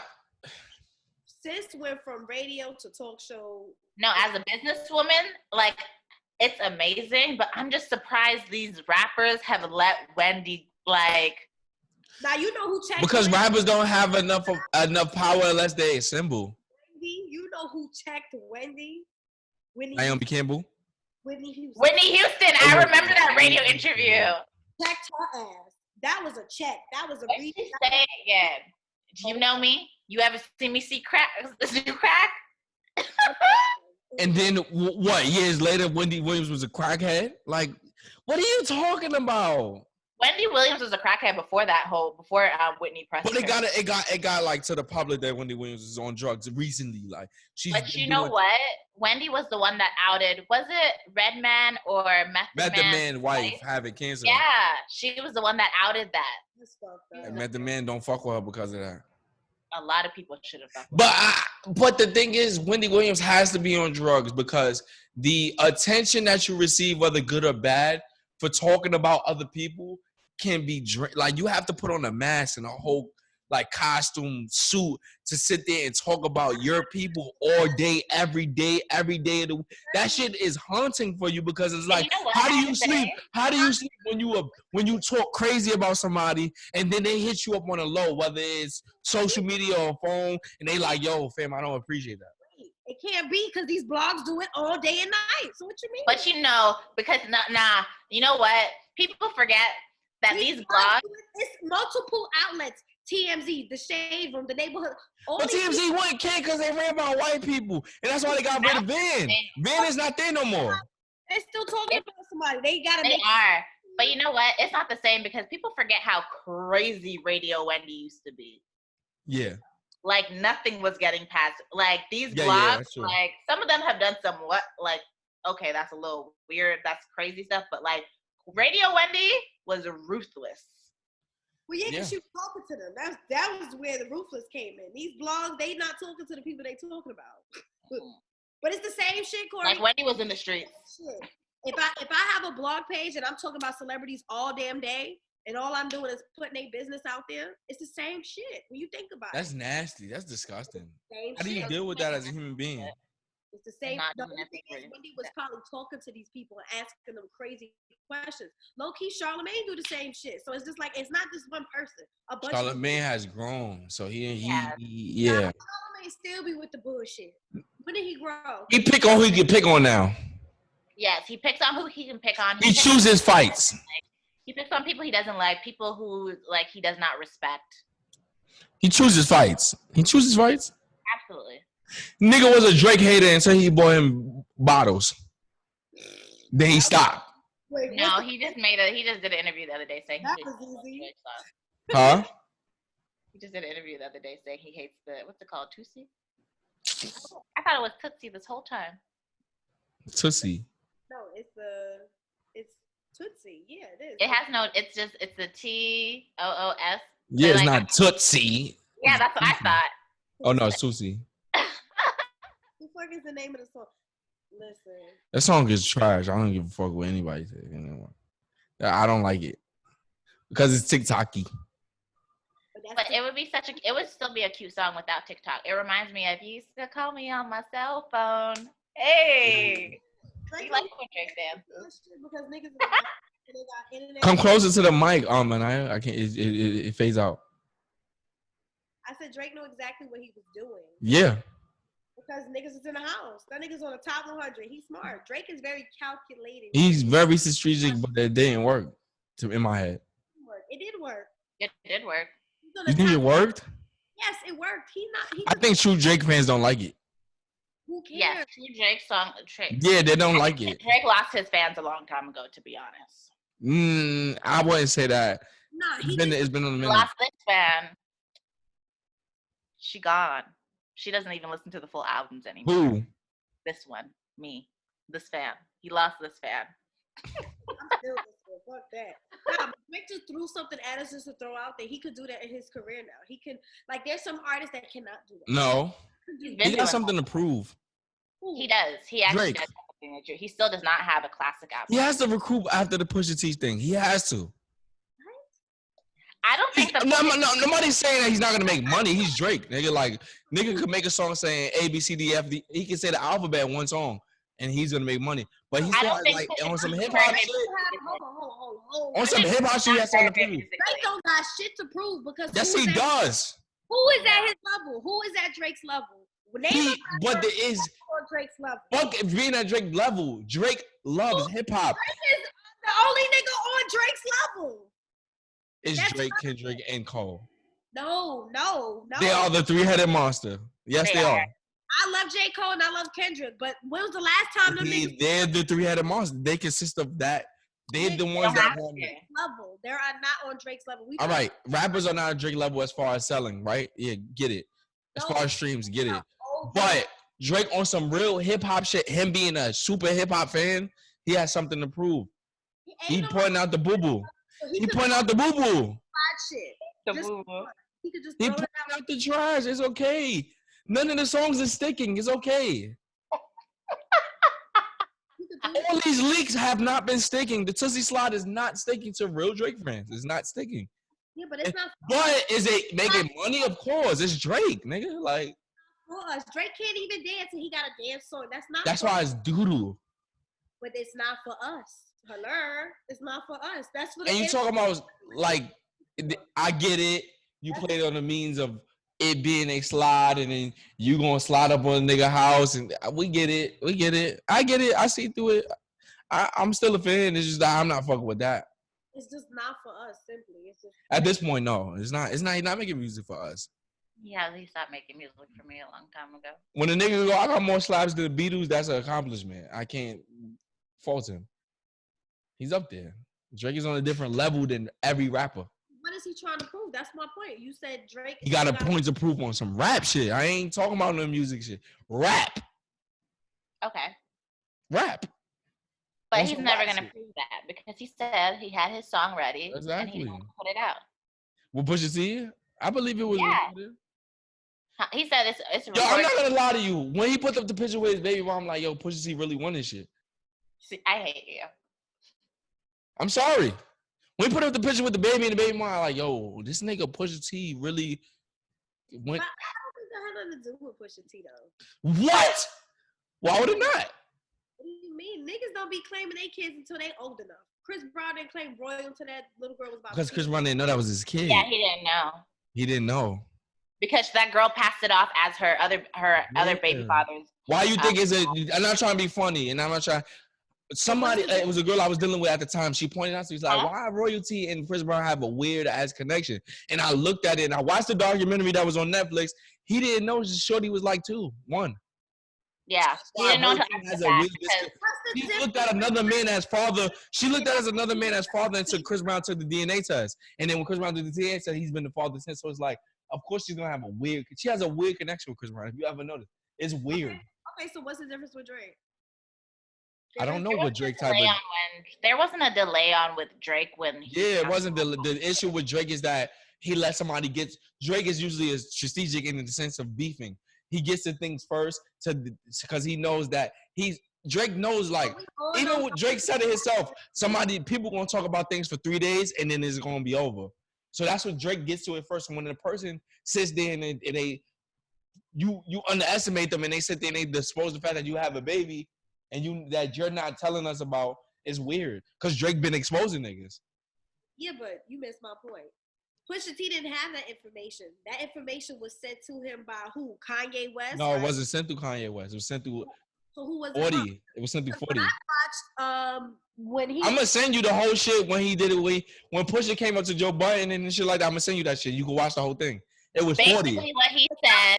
so mad at Kanye when he made the It Scorpion. was 40. It was 40. It was 40. Okay, 40 wait. was Wait. So here, let's bring it back full circle. So the reason why Drake thinks that Kanye is the one that told Pusha T is because Drake told Kanye when he was helping him in what's that place they were in, Wyoming or whatever. Yeah, facts. He told him. So in his mind, he's like, that's how you got that information. But Pusha T went on the Joe Budden podcast and said, no, your man's 40 was talking to some chick producer. Know that me and that girl know each other, and that girl told me about that from time. He's like, Kanye never told me that. So it's a result of a girl pillow talking. That information off a bitch you cool with? No. 40, the producer and the engineer of Drake, was dealing with a woman that he was pillow talking with. That's what I'm saying. So you went in with no context. No, the woman just was speaking. No, she just told him out of nowhere. This is before their beef happened. Yeah. I'm just saying, like, you had no concrete evidence on this outside that he said, she said, off a female that you know that's cool with the producer. You're like, oh, all right. That's crazy. It been a Cash Money, good music beef for quite some time. My thing is, like, I don't think Pusha T is lying because I think you would say nothing then. Like, why come up with some whole story saying that it was your producer? And you know, the only thing is, the only people that know that whether that's true is the girl, Pusha T, 40, and that's it. Because and I don't think right now on Joe Budden platform and say, yeah, Kanye told me. I don't think that. Well, but he would deny it. He could say it, nigga. He dissed pushed Kanye on the same album Kanye produced. Pusha T dissed him. Niggas say shit. That's what I'm trying to say. He dissed him. You just gotta read into real like hip hop. Like he said, CEOs blinded by the glow is different. Glow meaning the song with Drake and Kanye, that bullshit ass song that they put out. And when niggas get hype because they see another super like Pusha T dissed the nigga on the same shit. So it's like Pusha T and Drake got this weird shit going on. And I think it stems from Drake fucking Kim Kardashian. I'm gonna be honest with you. I think a lot of niggas fuck Kim Kardashian and Drake is one of them. I never heard that before, but okay. But that's what Kiki was about. Kiki, he talking about Kim. Do you love me? And then 9 out of 10. I mean 8 out of 10 on Drake's last album. Scorpion. Your wifey. That's Kanye. A lot of Kanye disses is on Scorpion. All them shits, him talking about people, is a diss to Kanye. Like White Van that's sitting out he's talking about Kanye OD on Scorpion. OD to the max. He's violating Kanye. Drake is just Sicko Mode is about Kanye. He said, sick of these niggas. Sick of these niggas. Sicko Mode is strictly about Kanye. Kanye went off on Twitter about it. Like, I don't think it's fair that you're saying that you're gonna pull up to my house on Sicko Mode. It's about Kanye. Did you see the interview with Kanye? They live like Kanye and Drake live literally down the block from each other. And it's weird because they do this internet beef and shit, but they live down the block from each other. They literally live down the block from each other. Kanye, I was watching an old interview. Kanye was like, you know, sometimes I knock on his door and leave letters. That's what I tell you. It's some real nigga. Kanye said I leave letters for Drake. Like I go to his gate and leave. Like it's nasty. It's nasty. It's disgusting. I hope it ends because it's disgusting. It's nasty. I got it. He ended on his beef with everybody else. It ain't that deep, unless it's that deep. Did he end his beef with Diddy? Yeah. Who? He was on live talking about yeah. Okay. That was over a song. I know, but Diddy hit him. That wasn't very nice. Diddy choked up a lot of niggas. Diddy was about to hit Kendrick Lamar. That's why J. Cole got into a physical altercation with Diddy. I remember that. Yeah. Diddy was trying to like rough up Kendrick Lamar and Cole wasn't with it. Diddy get crazy like that? He's the old gangster. Wow. Diddy had beef with Drake because of the girl. I don't care. Diddy's still fine to me. I just need him to get rid of the like gray and get back to bad boy days with the suits. Old ass to sit down. I'm ready for. When he started dancing, I'm like, yeah.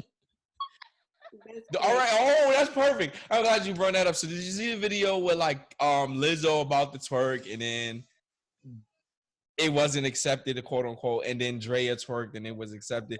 But in my head, when I watched it, was the music. Baby girl, when he said baby girl, that was already you to know that no, you're not shaking that ass on this live. I'm just saying. But you couldn't see Drea twerking. Her ass was kind of off the camera. But Yeah. even though, I think it's awkward because Lizzo's the same age as his kids. So maybe that as well. I mean, outside of her size, I mean, Lizzo's the same fucking age as his son. So that's even weird too. But when you rewatch it, it's the music. The music was like, bitch this, bitch that. And he was like, hold on, we got to turn this shit off and put some better. It was mute. To me, when I rewatched it after, it was the music. Because Diddy couldn't even see that's what Lizzo was twerking. I love Diddy. You do?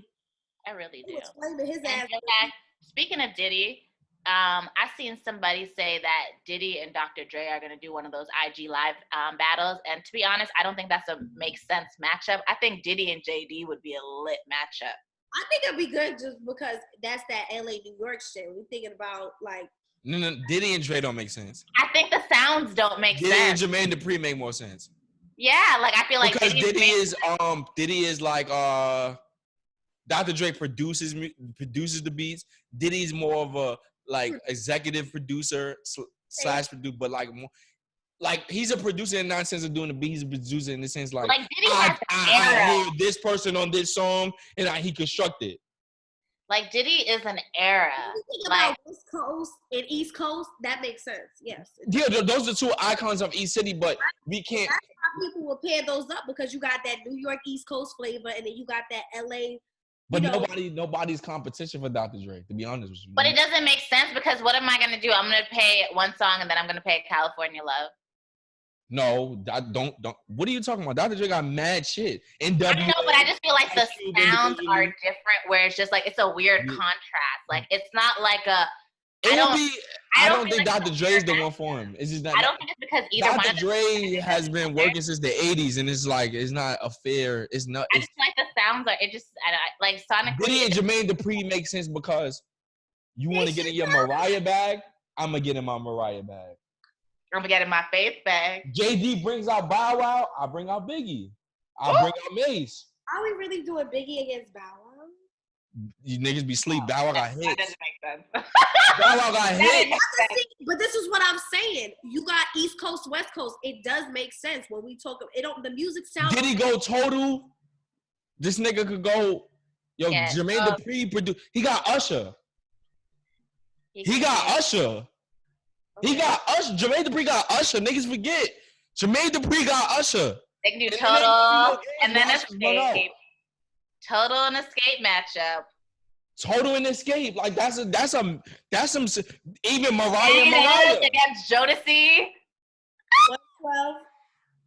And niggas be shitting on it might not. I mean, Biggie versus Bow Wow might not make sense. Not at all. If he used Bow Wow, if he used Bow Wow against somebody, he automatically gets a win because Bow Wow got hits. That would make sense because they make feel good music. Right. Yeah. That's what it would make sense for. Yeah. But I'm saying even from like. But is nobody that on Bad Boy? What, Mace? What are you talking about? Who would go against Bow Wow at the Bad Boy era of the Bad Boy? Why would we even put Bow Wow up against anybody? But you have to. If you Jermaine Dupri, you have to use Bow Wow. We could really leave him off. You have to use Bow Wow because Bow Wow is a big part of your success. A big part. We could do E5 against Bow Wow. Jermaine Dupri also got Escape. He got Chris Cross. He got Mariah Carey, Usher. Yes. The Brat. The Brat. Yes. It's just a fraction. I mean, the Bow Wow's not the biggest. You gotta use him though. How do you not use him? But you don't have to. You don't have to because Diddy also had his hands with a lot of groups. Danity Kane. He don't have to. Danity Kane. Day 26. Biggie, Mace, Craig Mack, G-Dep, Mary J. Blige. Ooh, that's nasty. Yeah, and we proven why Jermaine Dupri should go against Diddy instead of Dr. Dre. That would be a fire. Because the thing is, I was listening to the Teddy one and the Babyface one today at work because it was on YouTube.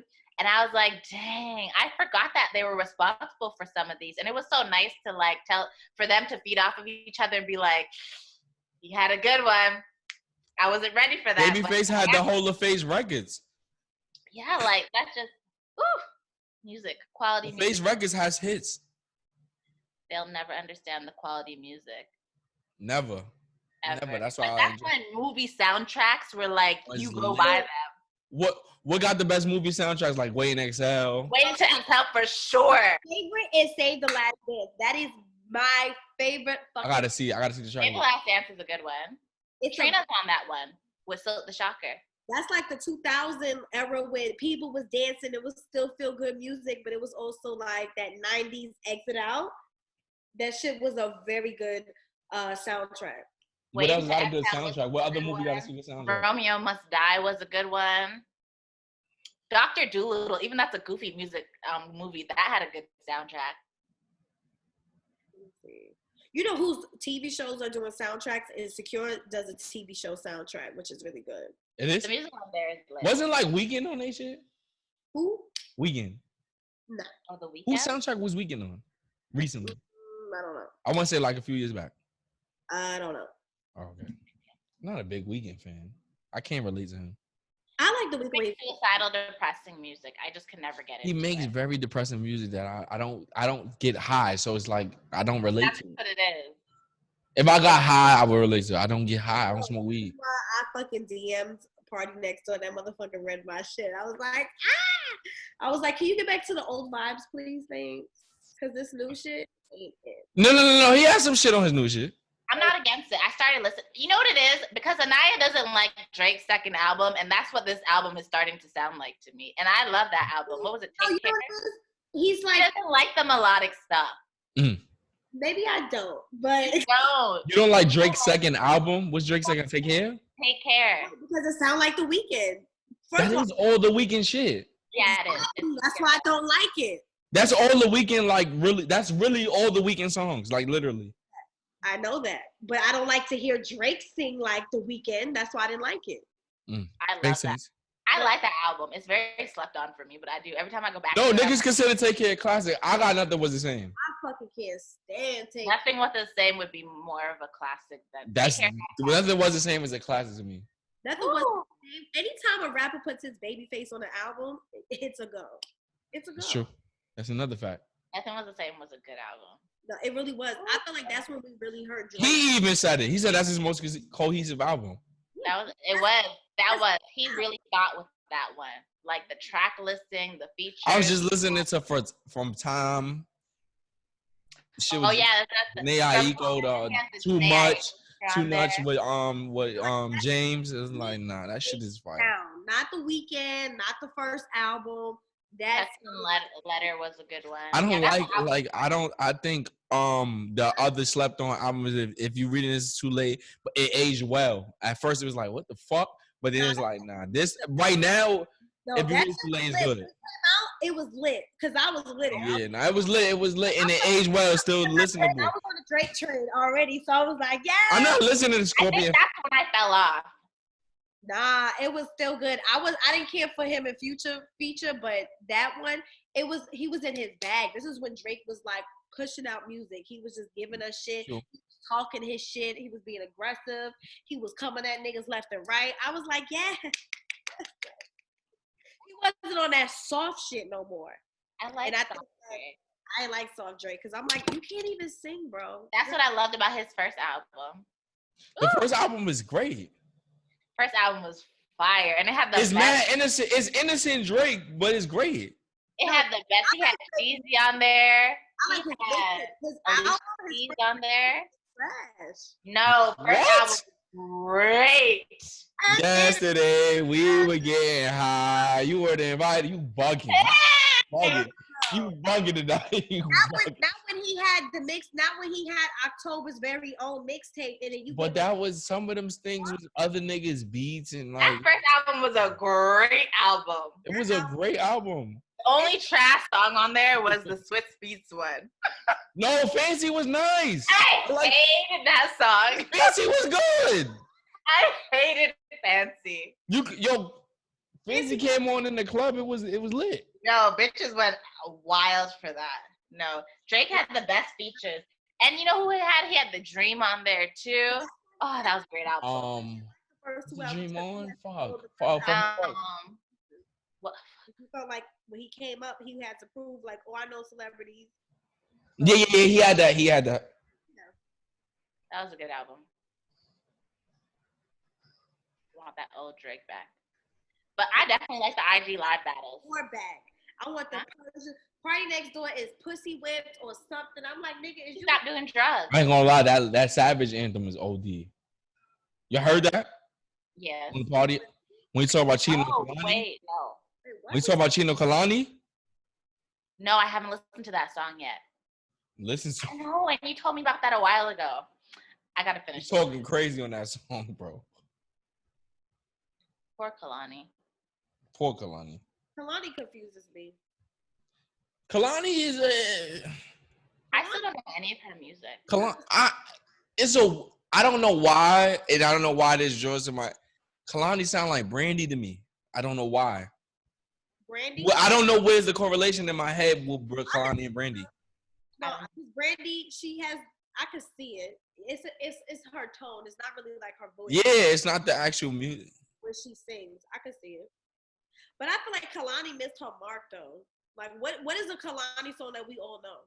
I don't know any. I don't know one. I haven't heard any of her music, and I just started paying attention to her when she was dating YG. She can actually sing. No, she can actually sing. Right, but what song do we know? But Kalani been popping when she was dating Party.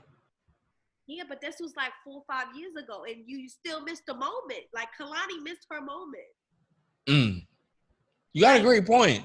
Not because you think about it. Kalani, No, you got a great point. No, Kalani been out, and then you look at all these new R&B singers. Her came out, 2017-ish? Her came out.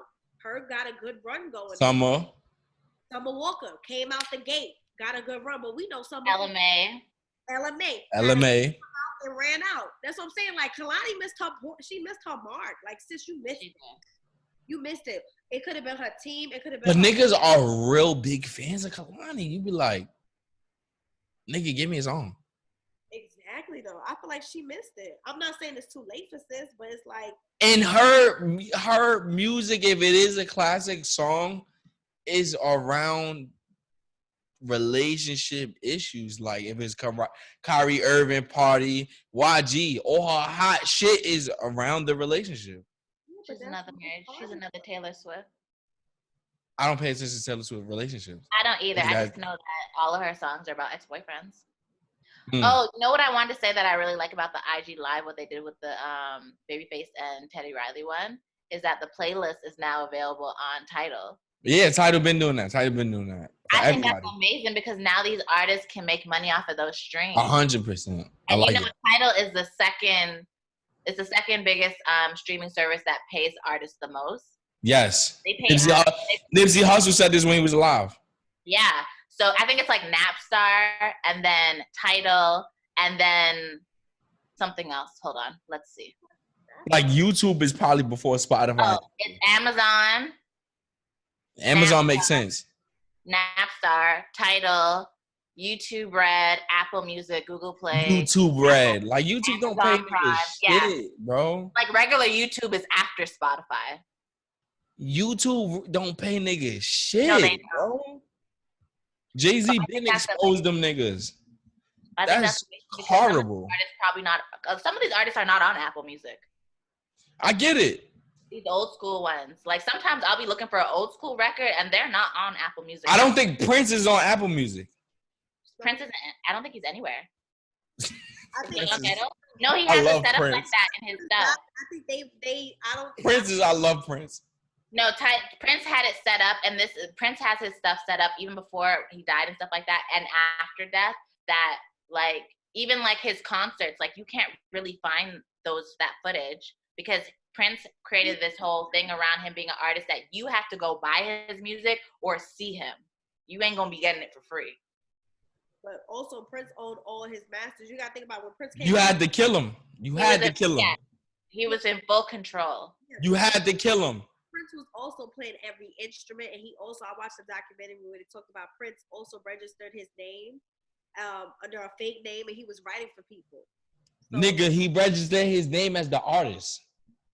No, oh yeah, because he didn't own his original name. Yeah. No, but I'm saying when he would write, he wouldn't have it under Prince or his name. He would have it under a Prince was a fucking G. Yes, Like a genius. Prince was going to do he was going to redo all his songs under the name the artist just to have ownership. Yep. He was not Because playing that's what with TLC niggas. had to do when they came out with that TLC movie. They had to re-record all their songs and then drop it to make money off of that album that they put out. Oh yeah, the last one, right? Yeah, because they actually didn't own any of their old catalog, so they re-recorded it. That shit was It legendary. don't blow your mind that a lot of these like R&B singers just don't write their own shit. It blew my mind.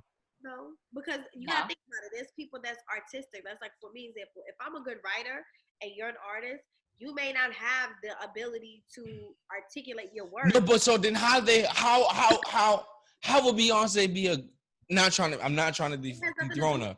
How would Beyonce be a GOAT if niggas wrote her shit all the time?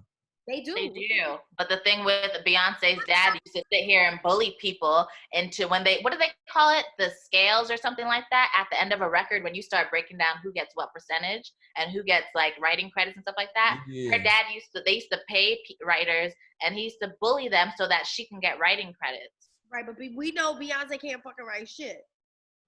I wouldn't say I've noticed that. I've noticed that. She's not responsible for a lot of her biggest songs. Them little elementary rhymes and school lyrics. Nah, we talking about like her. Neo wrote for her, Carrie Hilson wrote for her, The Dream wrote for her. Neo, we talking about niggas that's talented with that pen. Any hit Beyonce got, somebody else wrote it. All her. So then my thing is, do that discredit her from like? No, because she's the one singing it. It don't matter. That's like, for example, I think it does discredit her in the fact that you're lying in your credit saying that you wrote majority of the song and you didn't. And you took away somebody else's writing credit and paid them money. And just because they want to get that money or get on, I think that's taking advantage, especially with them being Black artists. Was that? So I think in a way it is a negative, huh? I said, but wasn't that early in her career when her dad was managing her? Yeah, that was early. That's now, nigga. That's early in her career. Dream wrote that as Beyonce as an adult.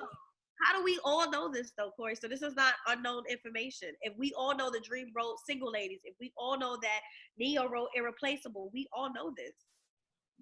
What are you talking about? That take away from your artistry to me. What does it? Because Beyonce, you have some artists that are just not writers. For example, like I dealt with somebody who writes and produces. So if you're an artist, like Party with Rihanna. No. Rihanna don't write shit either. Like we could go. It's a bunch of artists that we know, but she doesn't claim to. Yeah, but we know when Rihanna writes a song. Exactly. Does it discredit Beyonce? I think it discredits her. This is the thing. I feel like they did what they could. They did what they could to get her in the position where she is. She couldn't have gotten to where she was without doing all that. You gotta understand, Beyonce is ranked like high as a Michael Jackson. She is. Okay, so what's the problem? My thing is like, how do we, like when we rank rappers, we put the niggas that wrote their shit. Different though. That's when you gotta think about it. When we originated hip hop and rap, that was people at the parties getting on the mic freestyling. So rap is a total different conversation. We expect you to come off the dome and say some fire shit. Now singing, that's a talent. That is totally separate from rap, because rap is an artistry that you can enhance over time. And to be honest, who looks at Beyonce and says, "Oh, she's an amazing writer"? I think people look at Beyonce for a great performance. Performer, right? That's what we get. Okay. So I feel think about Whitney Houston. People used to call her the voice. Right. No songs. Right. So we know this. Look at all these Teddy Riley and Babyface. Babyface had half of Tony Braxton. He wrote that shit. So it don't take away. It's just more so like, and let's just say if I'm a writer and you're an artist, we sit in a session and we have a conversation, I can articulate what you're trying to say better than what you can.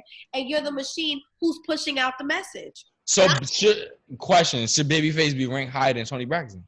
No, he is in a certain sense. When we talk about writers, yes. Like Missy Elliott, she won an award for a writer's, like what is it called? ASCAP or something like that? Yeah, ASCAP. Yeah. So well, we have those BMIs and ASCAP. But I feel like you gotta know music to know who's writing what for who. Because I knew that The Dream wrote a lot of shit, and the way the Dream is because of Nivea. Nivea taught him how to write music and articulate certain shit. So even Nivea, she's a great writer. I think that if you're listening to music and just think who's in front, then you're not gonna realize music for what it is. Neo wrote "Let Me Love You." And that's why a lot of these artists, these singing groups and stuff like that got screwed over back in the day because all they was doing was performing and singing. And that's it. They wasn't writing none of their shit. Exactly. They was going in the booth with a piece of paper and somebody was telling them what to do. I ain't gonna lie. And look, I'm not a defender of them. Yeah.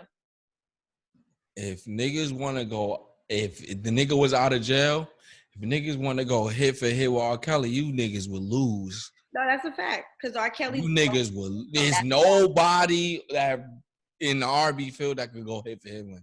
Y'all remember whether he wrote it or whether he sang it, you can't go.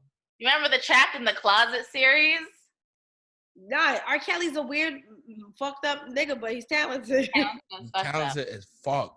I didn't know he wrote Maxwell's song, Fortunate. He wrote some, I was like, what? It was like, oh. He wrote B2K shit. He wrote a lot of shit. R. Kelly was the GOAT. He wrote like Aaliyah's first album. Yeah, we know that. That's why Aaliyah's album is on fucking Apple. But niggas can't go like, oh, I go 2020 for R. Kelly. No, you would not. You would shut down your IG and go home. Like you cannot. Although music is not what it used to be. It's not where you sing it right. Who could go? Who's an R&B act that you feel like you want to see? That's even. Or it's not even. You want to see if they could go there. Go where with who? I'm just saying, like, let's say. Like catalog? Yeah, let's say a lot of niggas feel like niggas can't challenge Usher, and I feel like I got somebody that can challenge Usher. I would like to see Mariah Carey, but Ooh. Mariah Carey says she's only doing one by herself because that's the only one that can compete, honey. Oh. It's a fact, though. Somebody put it on Twitter and she reposted it and said, whoop. It's a fact, though. Who the fuck? Are we talking about singing? If we talk about songs, if we talk about albums? Hits. We could go hits for 30, 20 hits for hits. Not features. Or 20 good, you know what I'm saying? I feel like, I'm going to be honest. Niggas can't go, I'm going to be strictly honest. I'm going to be blunt. Niggas can't go 20 hits for hits with Chris Brown. No, I don't think niggas can do it. He has so many songs. Because there's too many songs. At one point, had so many fucking features. It was like Chris Brown was on the radio just as much as Drake was. I feel like exactly. Drake ran the radio at on some R&B shit.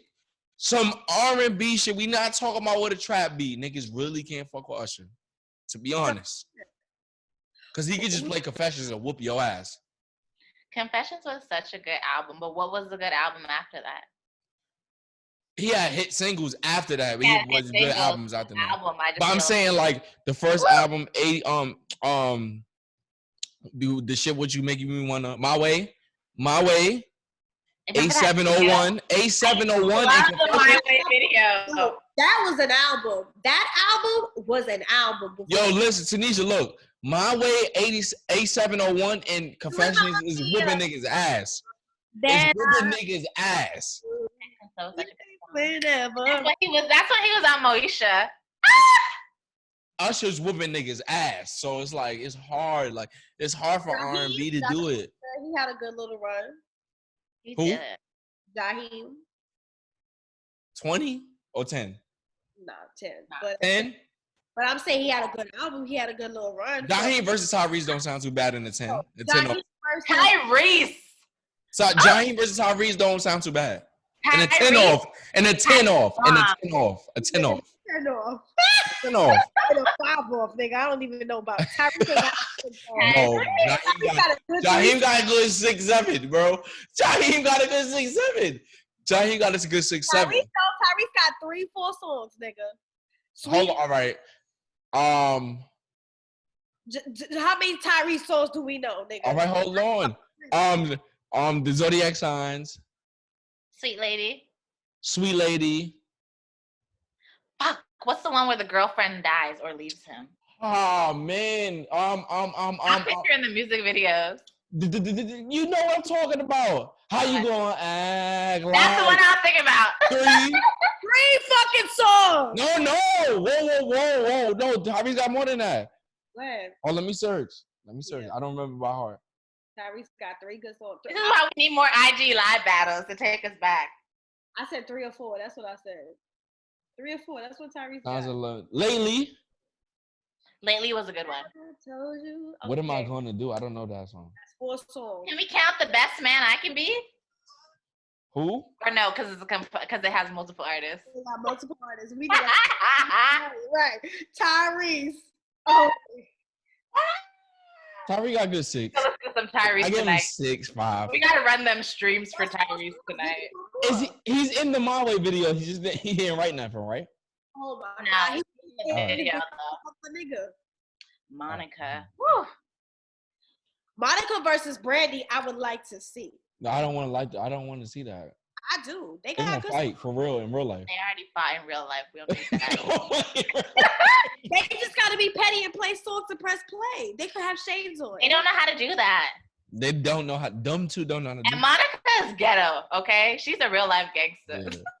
She's packing. I would Got love a gun in her purse. I would love to see that. For the culture, I would love to see Well, Brandy and remember they came back together to tour, and then they got into issues right after that. Women who would I like to see? I would Fuck. like to see Brandy and Monica. There's nobody to compete with Nicki Minaj. There's nobody to compete with Missy Elliott. I don't know. Them two, I want to see niggas compete with them two. And I don't think it's nobody. It's nasty. Like I think that's an automatic scrape. Missy Elliott is an automatic scrape. It's like, who the fuck? I don't think there's anybody that. And even Mariah Carey is nobody to compete. Cause it's like, all right, if we go rap, you're gonna lose to Nicki. If we go strictly rap, you're gonna lose. If we go like the pop, dancey shit, you're gonna lose to Missy. If we go the strictly R&B, you're gonna lose to Mariah.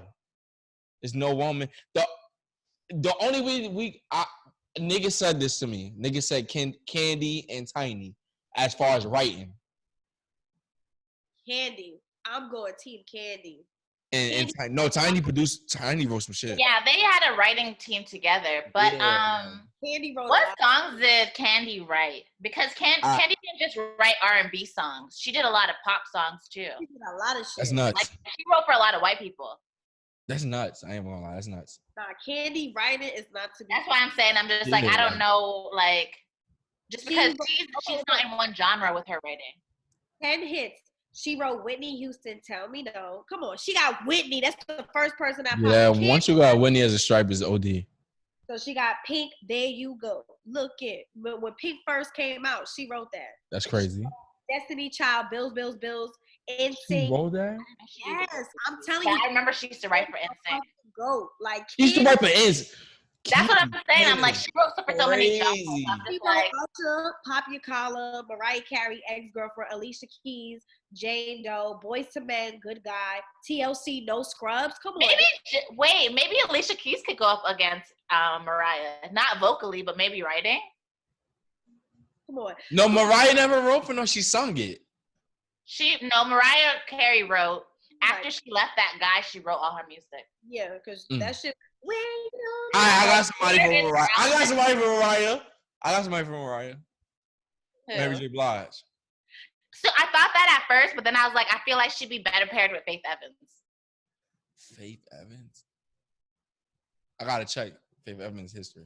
I mean, yeah, Faith Evans, but Mariah was smoker. I mean, not Mariah, but Mary was smoker because Mary had more music and was more relevant. Then Mariah? Or you mean Faith Evans?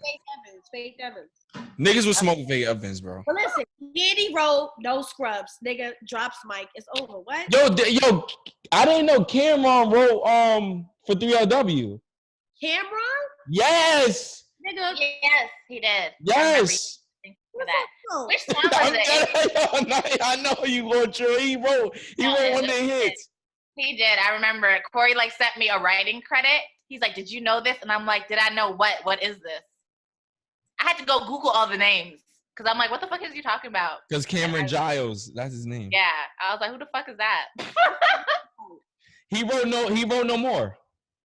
Yeah, their first single. No more, baby, I'ma do right. You can't. Or you can't. You wrote that shit? Yeah, he wrote Crush on You too. For Lil C's or Little Kim song. He wrote that. That sounds very Cam-like now that you say that. He wrote Cameron? Yes. True. From Dipset? Yes. That actually makes sense because they came up under Mason Biggie. Yes. That makes sense. That's how you make your name solidified ever. That's how you stay receiving checks when you write shit for people. Yeah. The dream don't gotta show his face on no social media. He'll be forever rich. Right? I'm looking up and it says, I'm a gorgeous gangster. Because I just typed his name and I'm looking up like writing. Like they got quotes. I'm a gorgeous gangster. Cameron, really? Really, Cameron? Really? He wrote no more. Treat me like a lady when you open doors. Yo, you had every fucking New York little girl singing that shit. You're gonna play me when That era is so missing. Like I used to be in my cousin's house and they used to create dances. They used to create dances for the songs, like 3 of them. Okay, wait, Cory. Me and my ex talked about this. I feel like it goes down to us we have so much technology. Like you gotta think about it. In the 90s, niggas will sing how they miss they bitch and they can't wait to see her. And you don't have that now. Can we bring back that era? Right, but niggas to sing to us. But we don't have that, nigga. If I'm missing you and I'm a nigga, I'm gonna go on your page and watch your story. I don't need to fucking write no song. So it's like we live in a whole different era where feelings are not as valuable because we got so much access to the person. True. You know what I'm saying? If I think about you, I could just go on your page and be like, oh, what's Tanisha doing? Like texting was not a thing. Like call you, see you. Now it's like totally different. So of course music is gonna be different. You know? So yeah, as much as we like, oh, we wish the 90s, yeah, but we don't live. So y'all wasn't part of like the era that was creating dances for 3LW and yes, but with your cousins. Now we got fucking TikTok. Yeah, I used to be in a room with my cousins, dancing, playing shit. I used to know the whole choreographer to "Are You That Somebody" by Aaliyah. Yes. You dancing. Yo, I ain't gonna lie. The only choreography I ever practiced ever in my life is Yo Chris Brown. Niggas wanted to know that shit. And your mans wrote that shit. The nigga that was doing it with Neo. Jonta Austin. Okay. He wrote Yo. That's the one who wrote with TLC. He wrote mad Aaliyah hits. Oh, Dallas Austin? God. He wrote Aaliyah hits. That's crazy. You know who else? I like Static Major did. He got his hands in a lot of shit. He got his hands in a lot. He died, right? Yeah. And whatever happened to Red Cafe? Still a rapper. He managed mostly. I wish Nivea was. Static Major. I gotta find out what Static Major really wrote. Let me pull it up. But listen, Candy wrote it for instance. Candy was out here. Candy is ridiculous. I didn't know that. I had to tell my mans the other day, like, yo, fam, listen, Tiny worth more than T.I. He's like, what? Like, yo, he was the one that used to pay for his Tiny make more money than T.I. I had to tell my mans that the other day. Remember, she was still in Escape, was still making music when she met T.I. and they were dating. Wait, which is why he needs to get his shit together. Huh? Who did you say? Tiny. No, before Tiny. Before you said you wanted to know who wrote what. Static Major. What he wrote? He wrote I like fire. He wrote that. I love that video. Okay. Yeah, he was in the video too. See, that was the thing back in the day. If nigga wrote your shit, he was in the video. They was definitely in the video. They was definitely in the video. You're not lying about that. They was in the goddamn video. Like, I wrote this shit. And they not even viewed as a superstar, but they wrote it. Don't matter. They get that check. It don't fucking matter. No green screens. And if it was, that shit looks cinematic. Nigga in your video with a Kango hat. This is like, yo, like, y'all just wrote a hit. All right, so he wrote "Don't Know What to Tell You" with Timbaland. He wrote with him Lollipop, Pony. I didn't know he wrote Pony. And, oh shit! I thought the Jonna nigga, the nigga that battled Neo wrote. By Leah. Static Major wrote. Wow. Hold on, we got more. It makes sense why he wrote Pony though. Yeah, but you gotta think about it when they. I mean, not pony ears makes sense why he wrote Lollipop. Because that wasn't Wayne.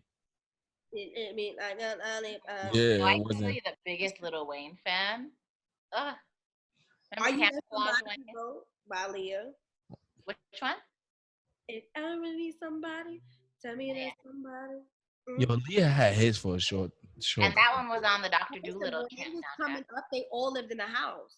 Yeah. So J1, Timberland, they all lived in a house and they all worked together.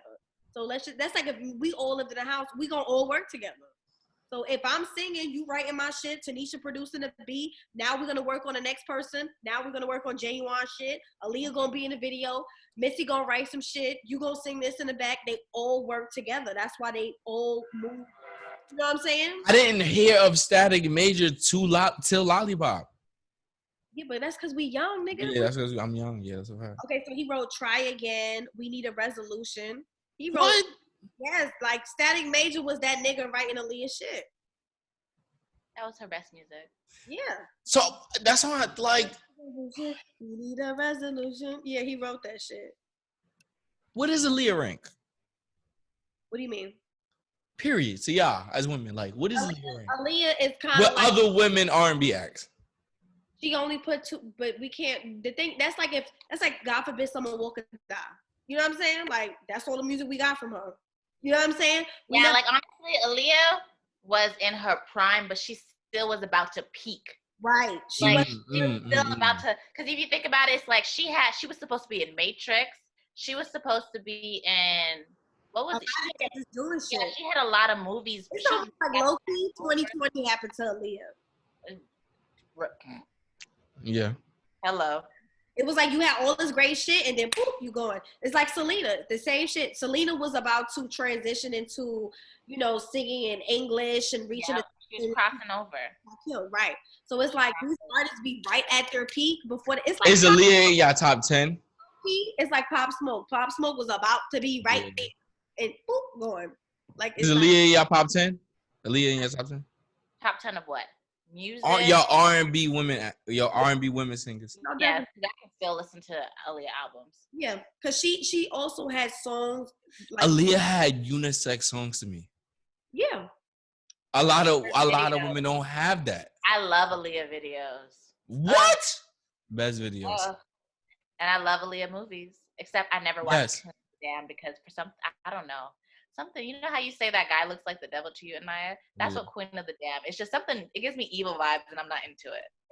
Nah, it's a really good movie. You should watch it though. Cause the way she comes in, you gotta see her character. Like she really dominates it. Like she executes that evil character so well. Because everybody, when they speak of Aaliyah, they say she's so angelic. So for her to do the opposite, that shows how versatile she was as an artist, but also an actor. Cause it's is that like Michael B. Jordan with Killmonger? Y'all never watched Black Panther? I did. You said, okay, it is. It really is. Because it's like, we've never seen Aaliyah like this. You know what I'm saying? Like I've never seen Michael B. Jordan like that. Never. He was such an asshole. He said that he was on his bullshit. He said he had to do counseling after that. Yes. I believe him. I believe him. Because he was just that evil energy. No, that's like all the people that play the Joker. Yeah, they get into a real deep, depressed, nasty bag. Because I don't even feel like that character comes across very evil, but what? I don't. Well, I've only seen the one Joker movie. You never watched him in Heath Ledger? I mean, when Heath Ledger did him? No, because Yo, you know why you never? I'm gonna be honest with you. You know why you never seen the Joker movie? But Joker don't have an origin. He don't have an origin at all. The Joker. He don't have an origin. He just pops up. That's why you never seen the Joker movie. That's crazy. I wanted to see the Joker movie. I heard it was really good. Yes, it is. It is. All right, so give me your top. The one that just came out. That's the one I watched. Give me your top. Give me your top 5 R&B women. Easy. That y'all listen to. Ari Lennox, Summer Walker, her. That's new. That's kind of. I want you to mix new in. All right. Are we not giving new, or are we giving in general? All mine. Yeah, in general. I want in general. Oh, well, I can give in general. Excuse me. I could give new bitches. That's all. That's popping. Mary J. Blige. I love Mary J. Blige. Mm-hmm. Faith Evans. Oh, I love Faith. I'll have to go 10 because you could mix new and Ashanti. Ashanti, really? Ashanti can write. I believe it. No, she wrote J-Lo shit. She sung J-Lo shit. She didn't write. She sang Sung J-Lo shit. Is it legal for her to perform J-Lo shit to y'all? Huh? Well, I'll go look at her stupid because we don't know Ashanti for that. We know Ashanti for Ashanti. It's not necessarily illegal. It's just that she has no credits on any of that stuff. Irv Gotti really fucked her, okay? Yeah. Because she did all that silent stuff before. That's why you don't mix business and pleasure. And I wish she would just... She was fucking with Irv? I didn't know that. Yes, and I wish she would just admit it. Ashanti was fucking with Irv?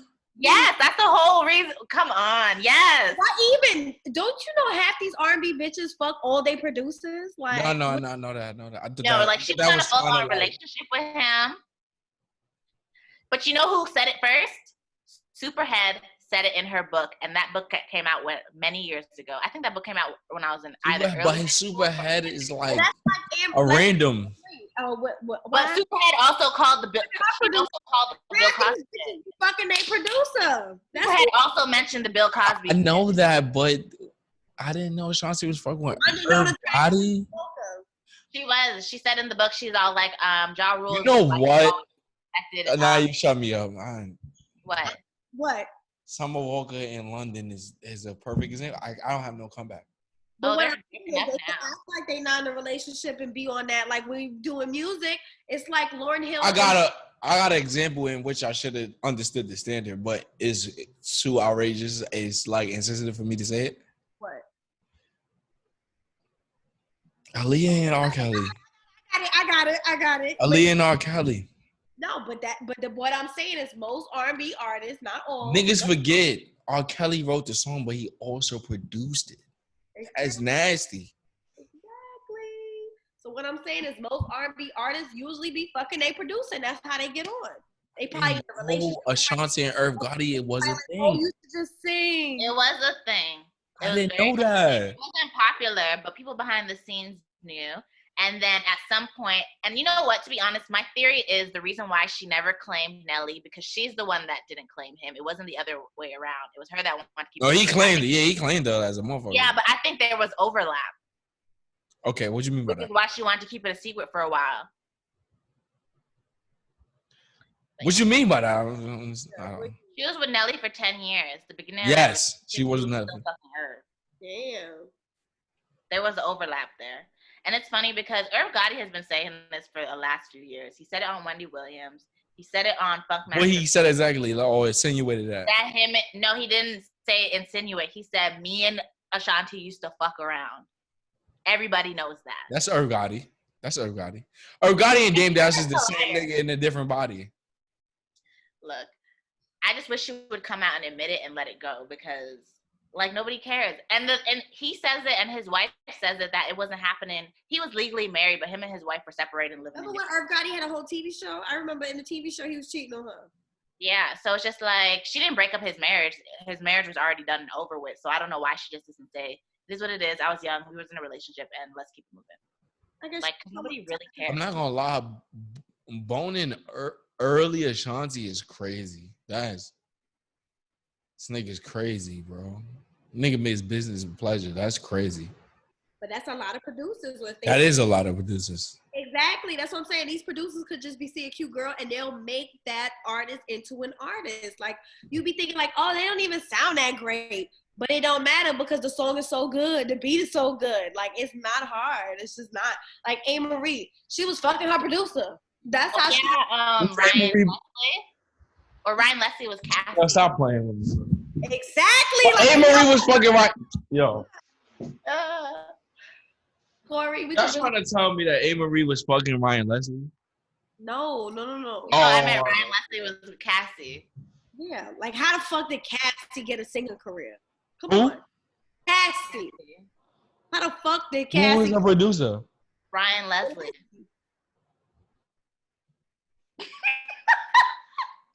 Oh, Like when we think about it, when we really, really think about it, R&B artists, they be okay. Oh, wait, talk about it like this. JD and Candy from Escape. I don't know. I'm gonna be honest with you. I didn't do my history on the R&B shit, so I didn't know where Candy came from. She came from Escape, and she was while she was in the group. It was her, Tiny, and who? Latasha Smith. I think that's her last name, and the other girl. They were sisters. Yeah, but Candy was fucking with JD when she was at Escape, and there you go. There's another one. So hold on. You look at me in my face, and you're telling me that Ryan Leslie produced. Oh, remember Dallas? Hold on. Brian Leslie produced me and you. Yeah. Brian Leslie produced me and you. Yes. And he produced Long Way to Go. Yes, that's all him. Nigga, you want to pull it up? That's crazy.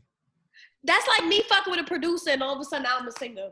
Come on, like if the song's great, the beat's great, and I just got the look. Yeah, that's how half these bitches got put on.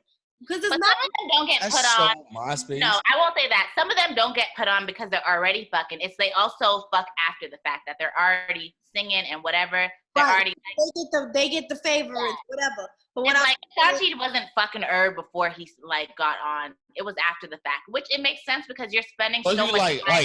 like Dirt and Rain on Me. Her first album. But what I'm saying is that happened in that case, but it also Ashanti don't look how she look now. Back then, it's just like that's y'all niggas is no. She put on weight, so she looks great. Like she was just very. She looked great now, but I'm just y'all niggas pretty is before, but she was very skinny before. But she was very young when she came on. Yeah, she was like what, 19, 18? Yeah, Sister was like 13 in the fucking video. barely hit puberty. Right. But yeah, dang, we can keep going. Dallas, Austin, and Chile. Right. You gotta Who's think Dallas about this. Austin nigga? I know of his name, but I don't know him. He's a writer or like. Chili ever put out some solo shit? I don't care then. But what I'm saying is, but when they were in TLC at the beginning stages, they're around each other. Like that's just what it is.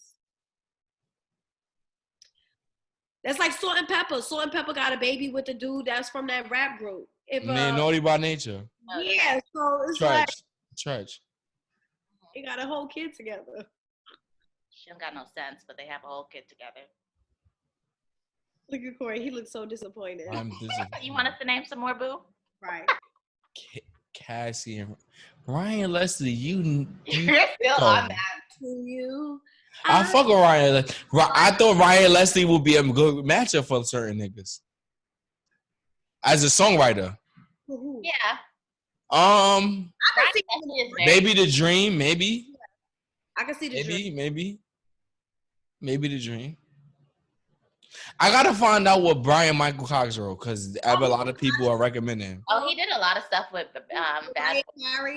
He wrote a lot of shit. That nigga's a goat. He wrote. I ain't gonna lie. What's that song? He was like, if these falls. What the fuck? I got his face in my head. Something with Michael Jackson. Why I can't think of his name now? Let me pull up. Y'all know who I'm talking about. He's a big fucking. Why can't his name? I should never forget. Oh, you're talking about Quincy Jones. He was. I was thinking about him yesterday, but who could match Quincy? He would smoke a lot of niggas. Nobody could match him. It was so crazy. I just watched his documentary. Very, very impressive. I read his book. And very blunt. Like he know that he gonna die. Like he is. The man's like 90 something, and he don't give a fuck at this point. Quincy Jones talk as if he don't care. You shoot me tomorrow, nigga. I'm gonna get all of this out. He does not care. I read his book, and he. Like, nobody can match up against Quincy Jones because Quincy Jones has been writing music. He plays so many instruments since before he was fucking legal. He's been literally doing this for years. I didn't know that. That's decades. Crazy. Yeah, no, and for Quincy Jones to be like 80 now is like. Picked up like what he played an instrument for Ray Charles.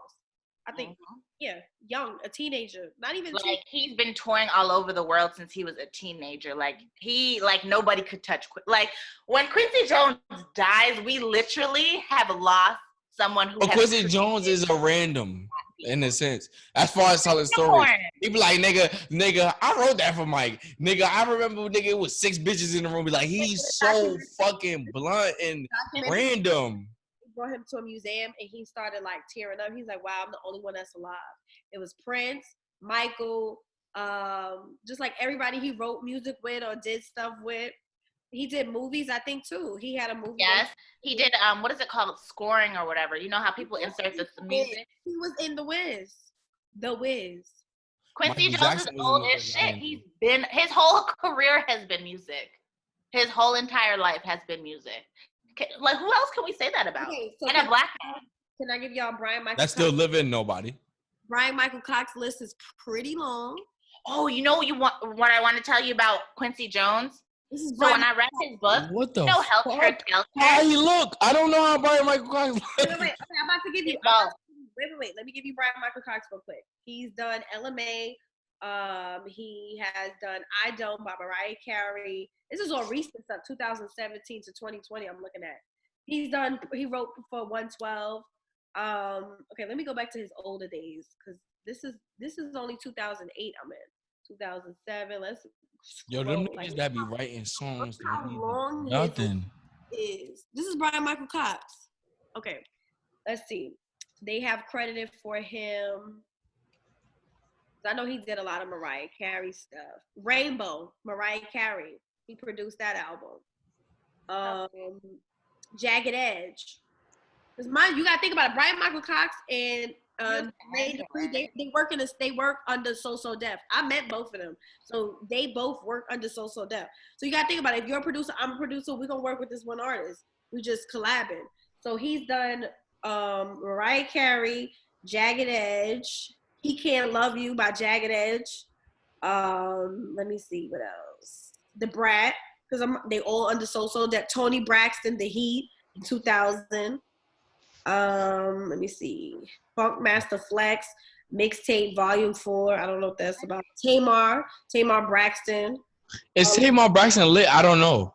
That was probably her first album that she ever came out with. Not the Tamar we know, but back in the day when Tony was first. Because when I didn't know that Tony even had fucking sisters back then. We signed as a group first, but then they only end up liking Tony. Yeah. Oh, I didn't know that. I don't know. And then Tamar came out with the solo album, and then the sisters came out with something, and then that was it. And Tony had her career. Bounce With Me by Bow Wow. That's what? All About You, Usher. Ludacris, Word of Mouth by Brian Michael Cox. He's very versatile. Two Could Play That Game. The Wash. Stranger in My House by Tamia. Janet Jackson, Someone to Call My Lover. Nigga got Janet Jackson. Brian Michael Cox is lit. When I met him, I was like, yeah, that nigga's lit. Let me see who else. Nivea, he's done work with. Maxwell, Lifetime. Bow Wow, Doggy Bag.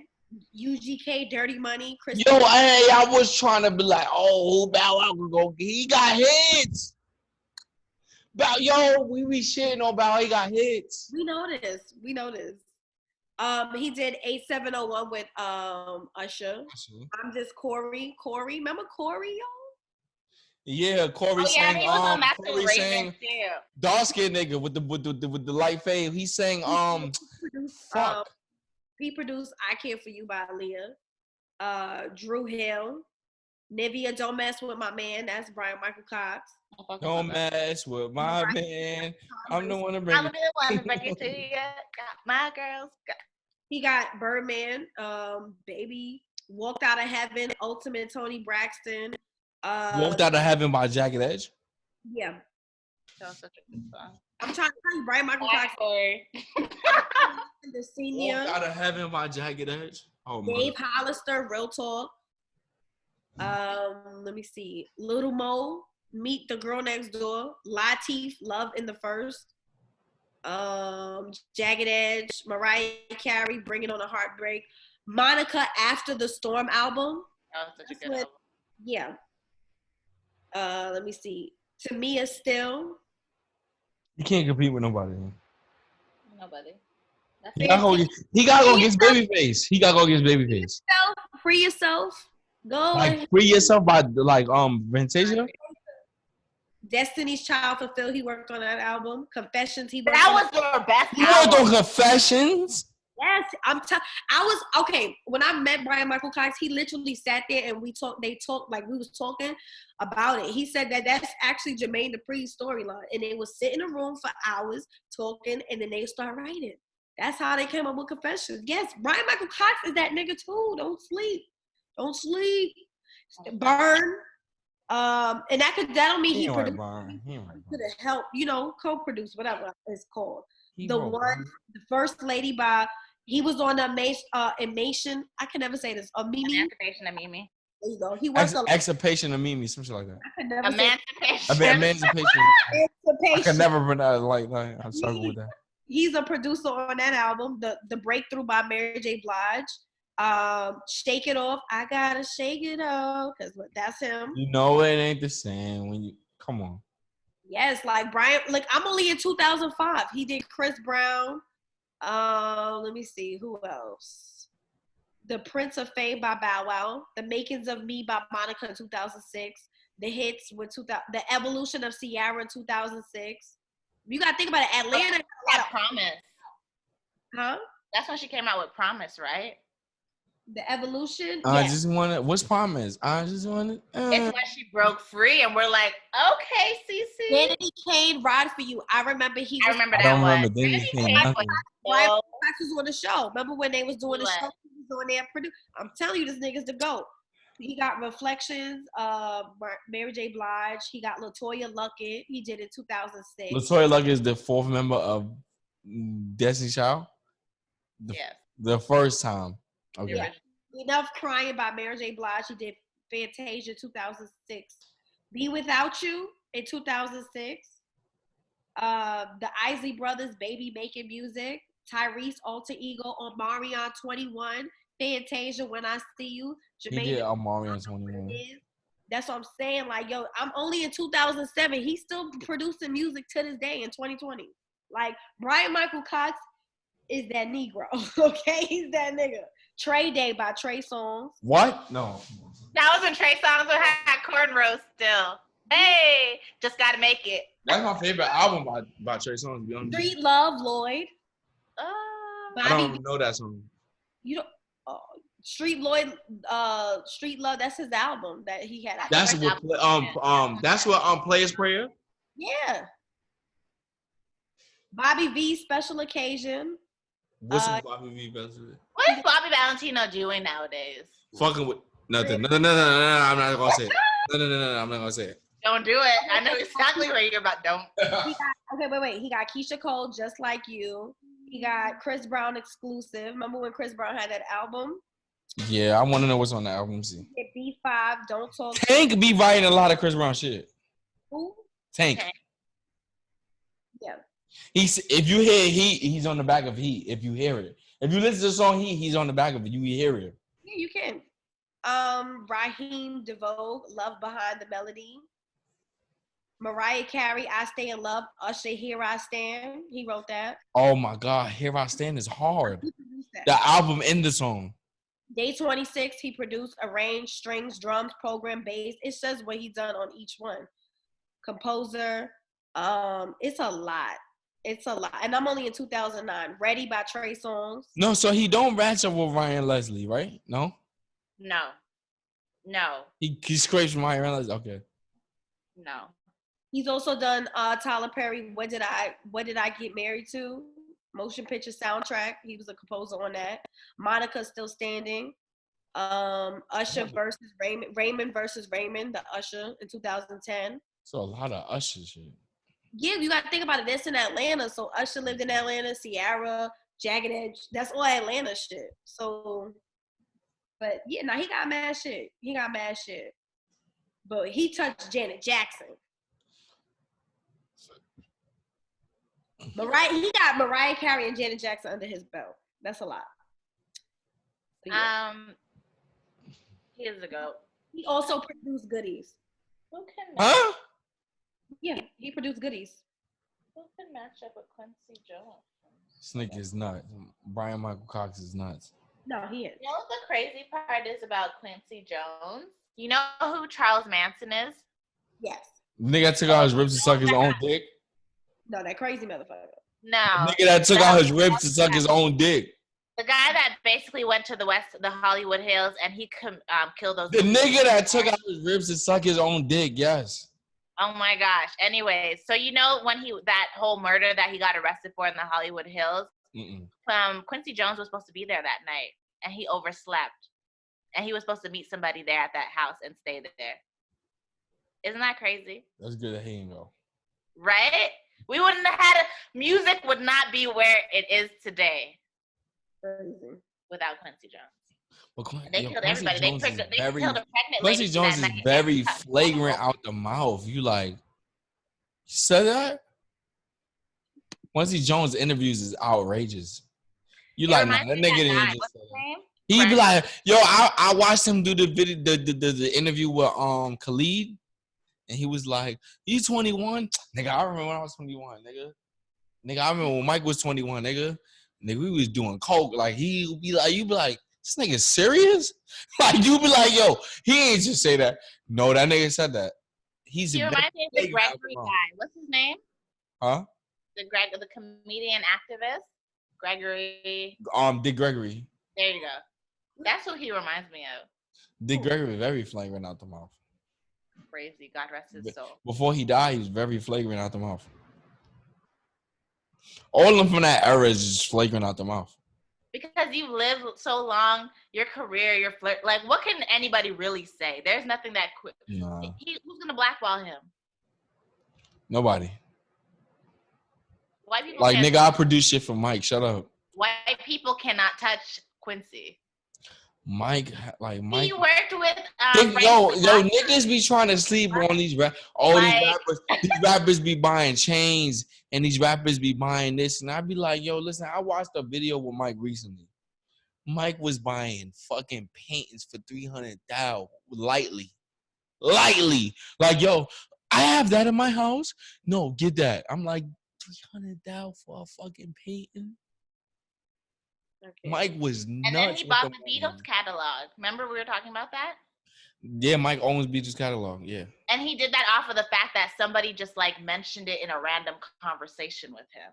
Somebody, the people didn't have enough money to even own publishing, and they offered it to him and Paul McCartney. Yeah, and after he bought it, him and Paul McCartney beefing because Paul McCartney felt like it wasn't right, and Mike was like, "Nigga, I own a because he's the one that mentioned it to him beforehand." Which led to he bought the whole publishing deal, which led to him ending up that specific Sony publishing company ended up becoming everybody's publishing company, which ended up becoming Beyonce's and Eminem's publishing company during the times of their prime, and he owned all their music. Isn't that crazy? No, I'm trying to be honest about it. Like niggas be looking over this, but my nigga, name somebody with a zoo in their house. Name somebody, really. Like that costs a lot of money for the animal maintenance, the food maintenance, the trainer. Nobody got a fucking zoo in their house. Tyson had a tiger at one point. But he traded in a tiger for a car. That's why he did that. Like Neverland was a whole theme park. Yeah, like he had a zoo. Like Anaya, think about it. The fuck buying the animals because the animals is expensive. The license of keeping the zoo is more expensive than the animals. He had a zoo in his house. A zoo. Yeah, but that's how much money he has. That's money, bro. That's crazy money. That's nuts. Look, I'm gonna show you the video of this nigga Michael Jackson was this nigga that sell like expensive paintings, and he's talking about these shits like they $1, and these shits is $300,000. He's talking to the nigga that already know the paintings he got. He like, do we have that in my house? I want that one. And it's so like bougie that Michael Jackson is not paying attention to the nigga that's doing the interview. He like, Michael Jackson, where you going? He like, yo, stop talking. We have that one. That's $100,000. Buy that one. We have that one. $300,000. The nigga like Michael Jackson. Mike. So how do you mean you have it in your house? Michael Jackson still ignoring the nigga. Like he ignoring the nigga. Like I remember watching. $500,000. Get that one. I'm like, yo, that's money. That's crazy and ridiculous money. Like that's some money I ain't never imagined that you could just drop. You could buy shit like they $1. and they 500,000. Like nobody gonna have Mike money. Nobody. To me, nobody gonna have Mike money. Or they To have talk and they about like, huh? or they have and they don't talk about it. I want to know how much money Diddy really has. Can't be that much. Because Diddy got stupid money. Stupid. Like Diddy's like a hip hop almost like what is it? Hip hop billionaire almost. He's almost the first hip hop. To be honest, I think he's already reached that status. Diddy's a billionaire, but just not in hip hop only. That's what I'm trying to say. Diddy's probably a billionaire by Ciroc and etc. But Diddy's a billionaire like outside of hip hop. If you addition like Ciroc and other like TV business Revolt and shit like that, he's a billionaire. But like just only hip hop, he's not a billionaire. Yeah. But other shit, he's a billionaire. Yeah. Come on, Biggie, Mace, that's just alone. Like, if I was a billionaire, I wouldn't tell anybody. What the fuck? Like, what the fuck?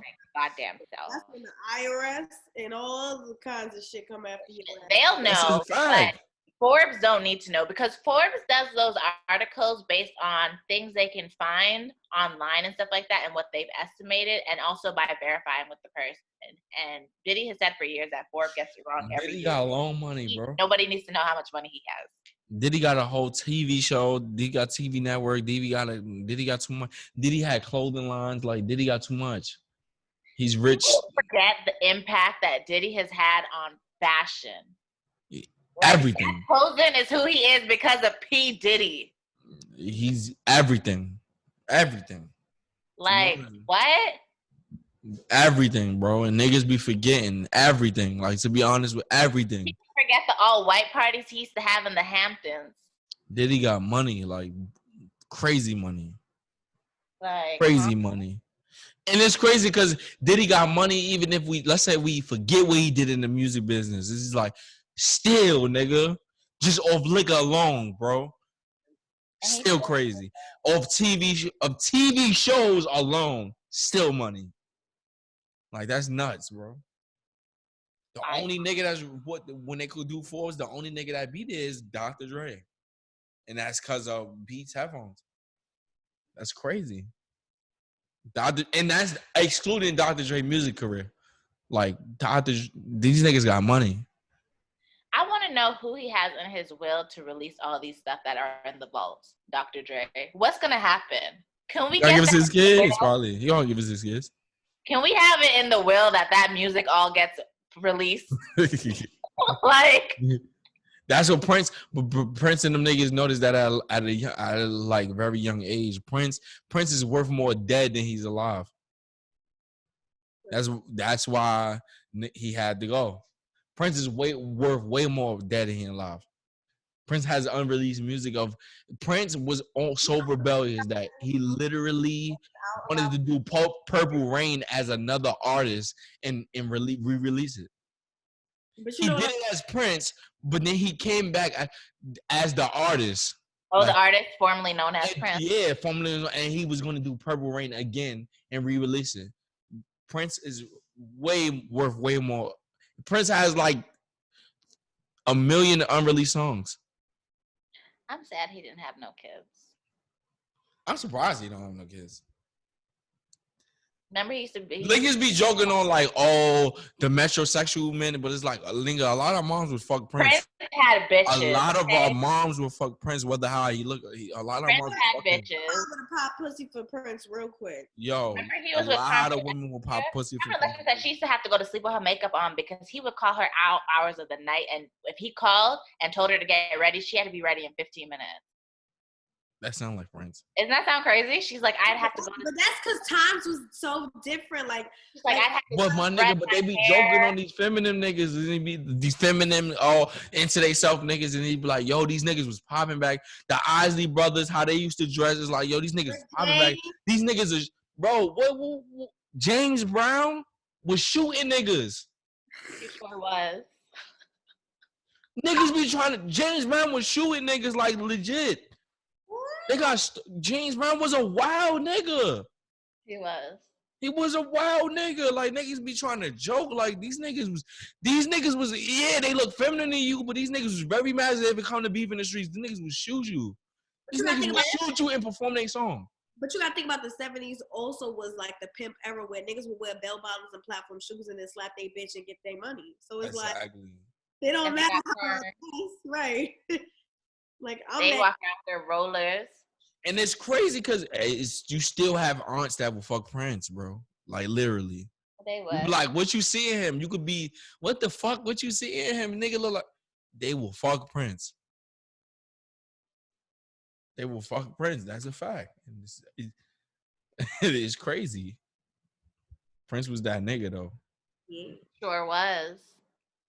Niggas be asleep. Niggas be trying to clown. But damn, this shit been recording for like 2 hours. What's the last thing you want to talk about? The Twitter guy? The Twitter what? The Twitter guy, the Hawaiian guy. Oh damn! This is a long ass podcast. All right. No, I know where you and I are gonna stand on this, so I'm gonna let y'all talk. All right. No, we need to finish this another time. I gotta go. All right. We're gonna finish another time. Episode 62. 62 of the Cory Podcast, and we out.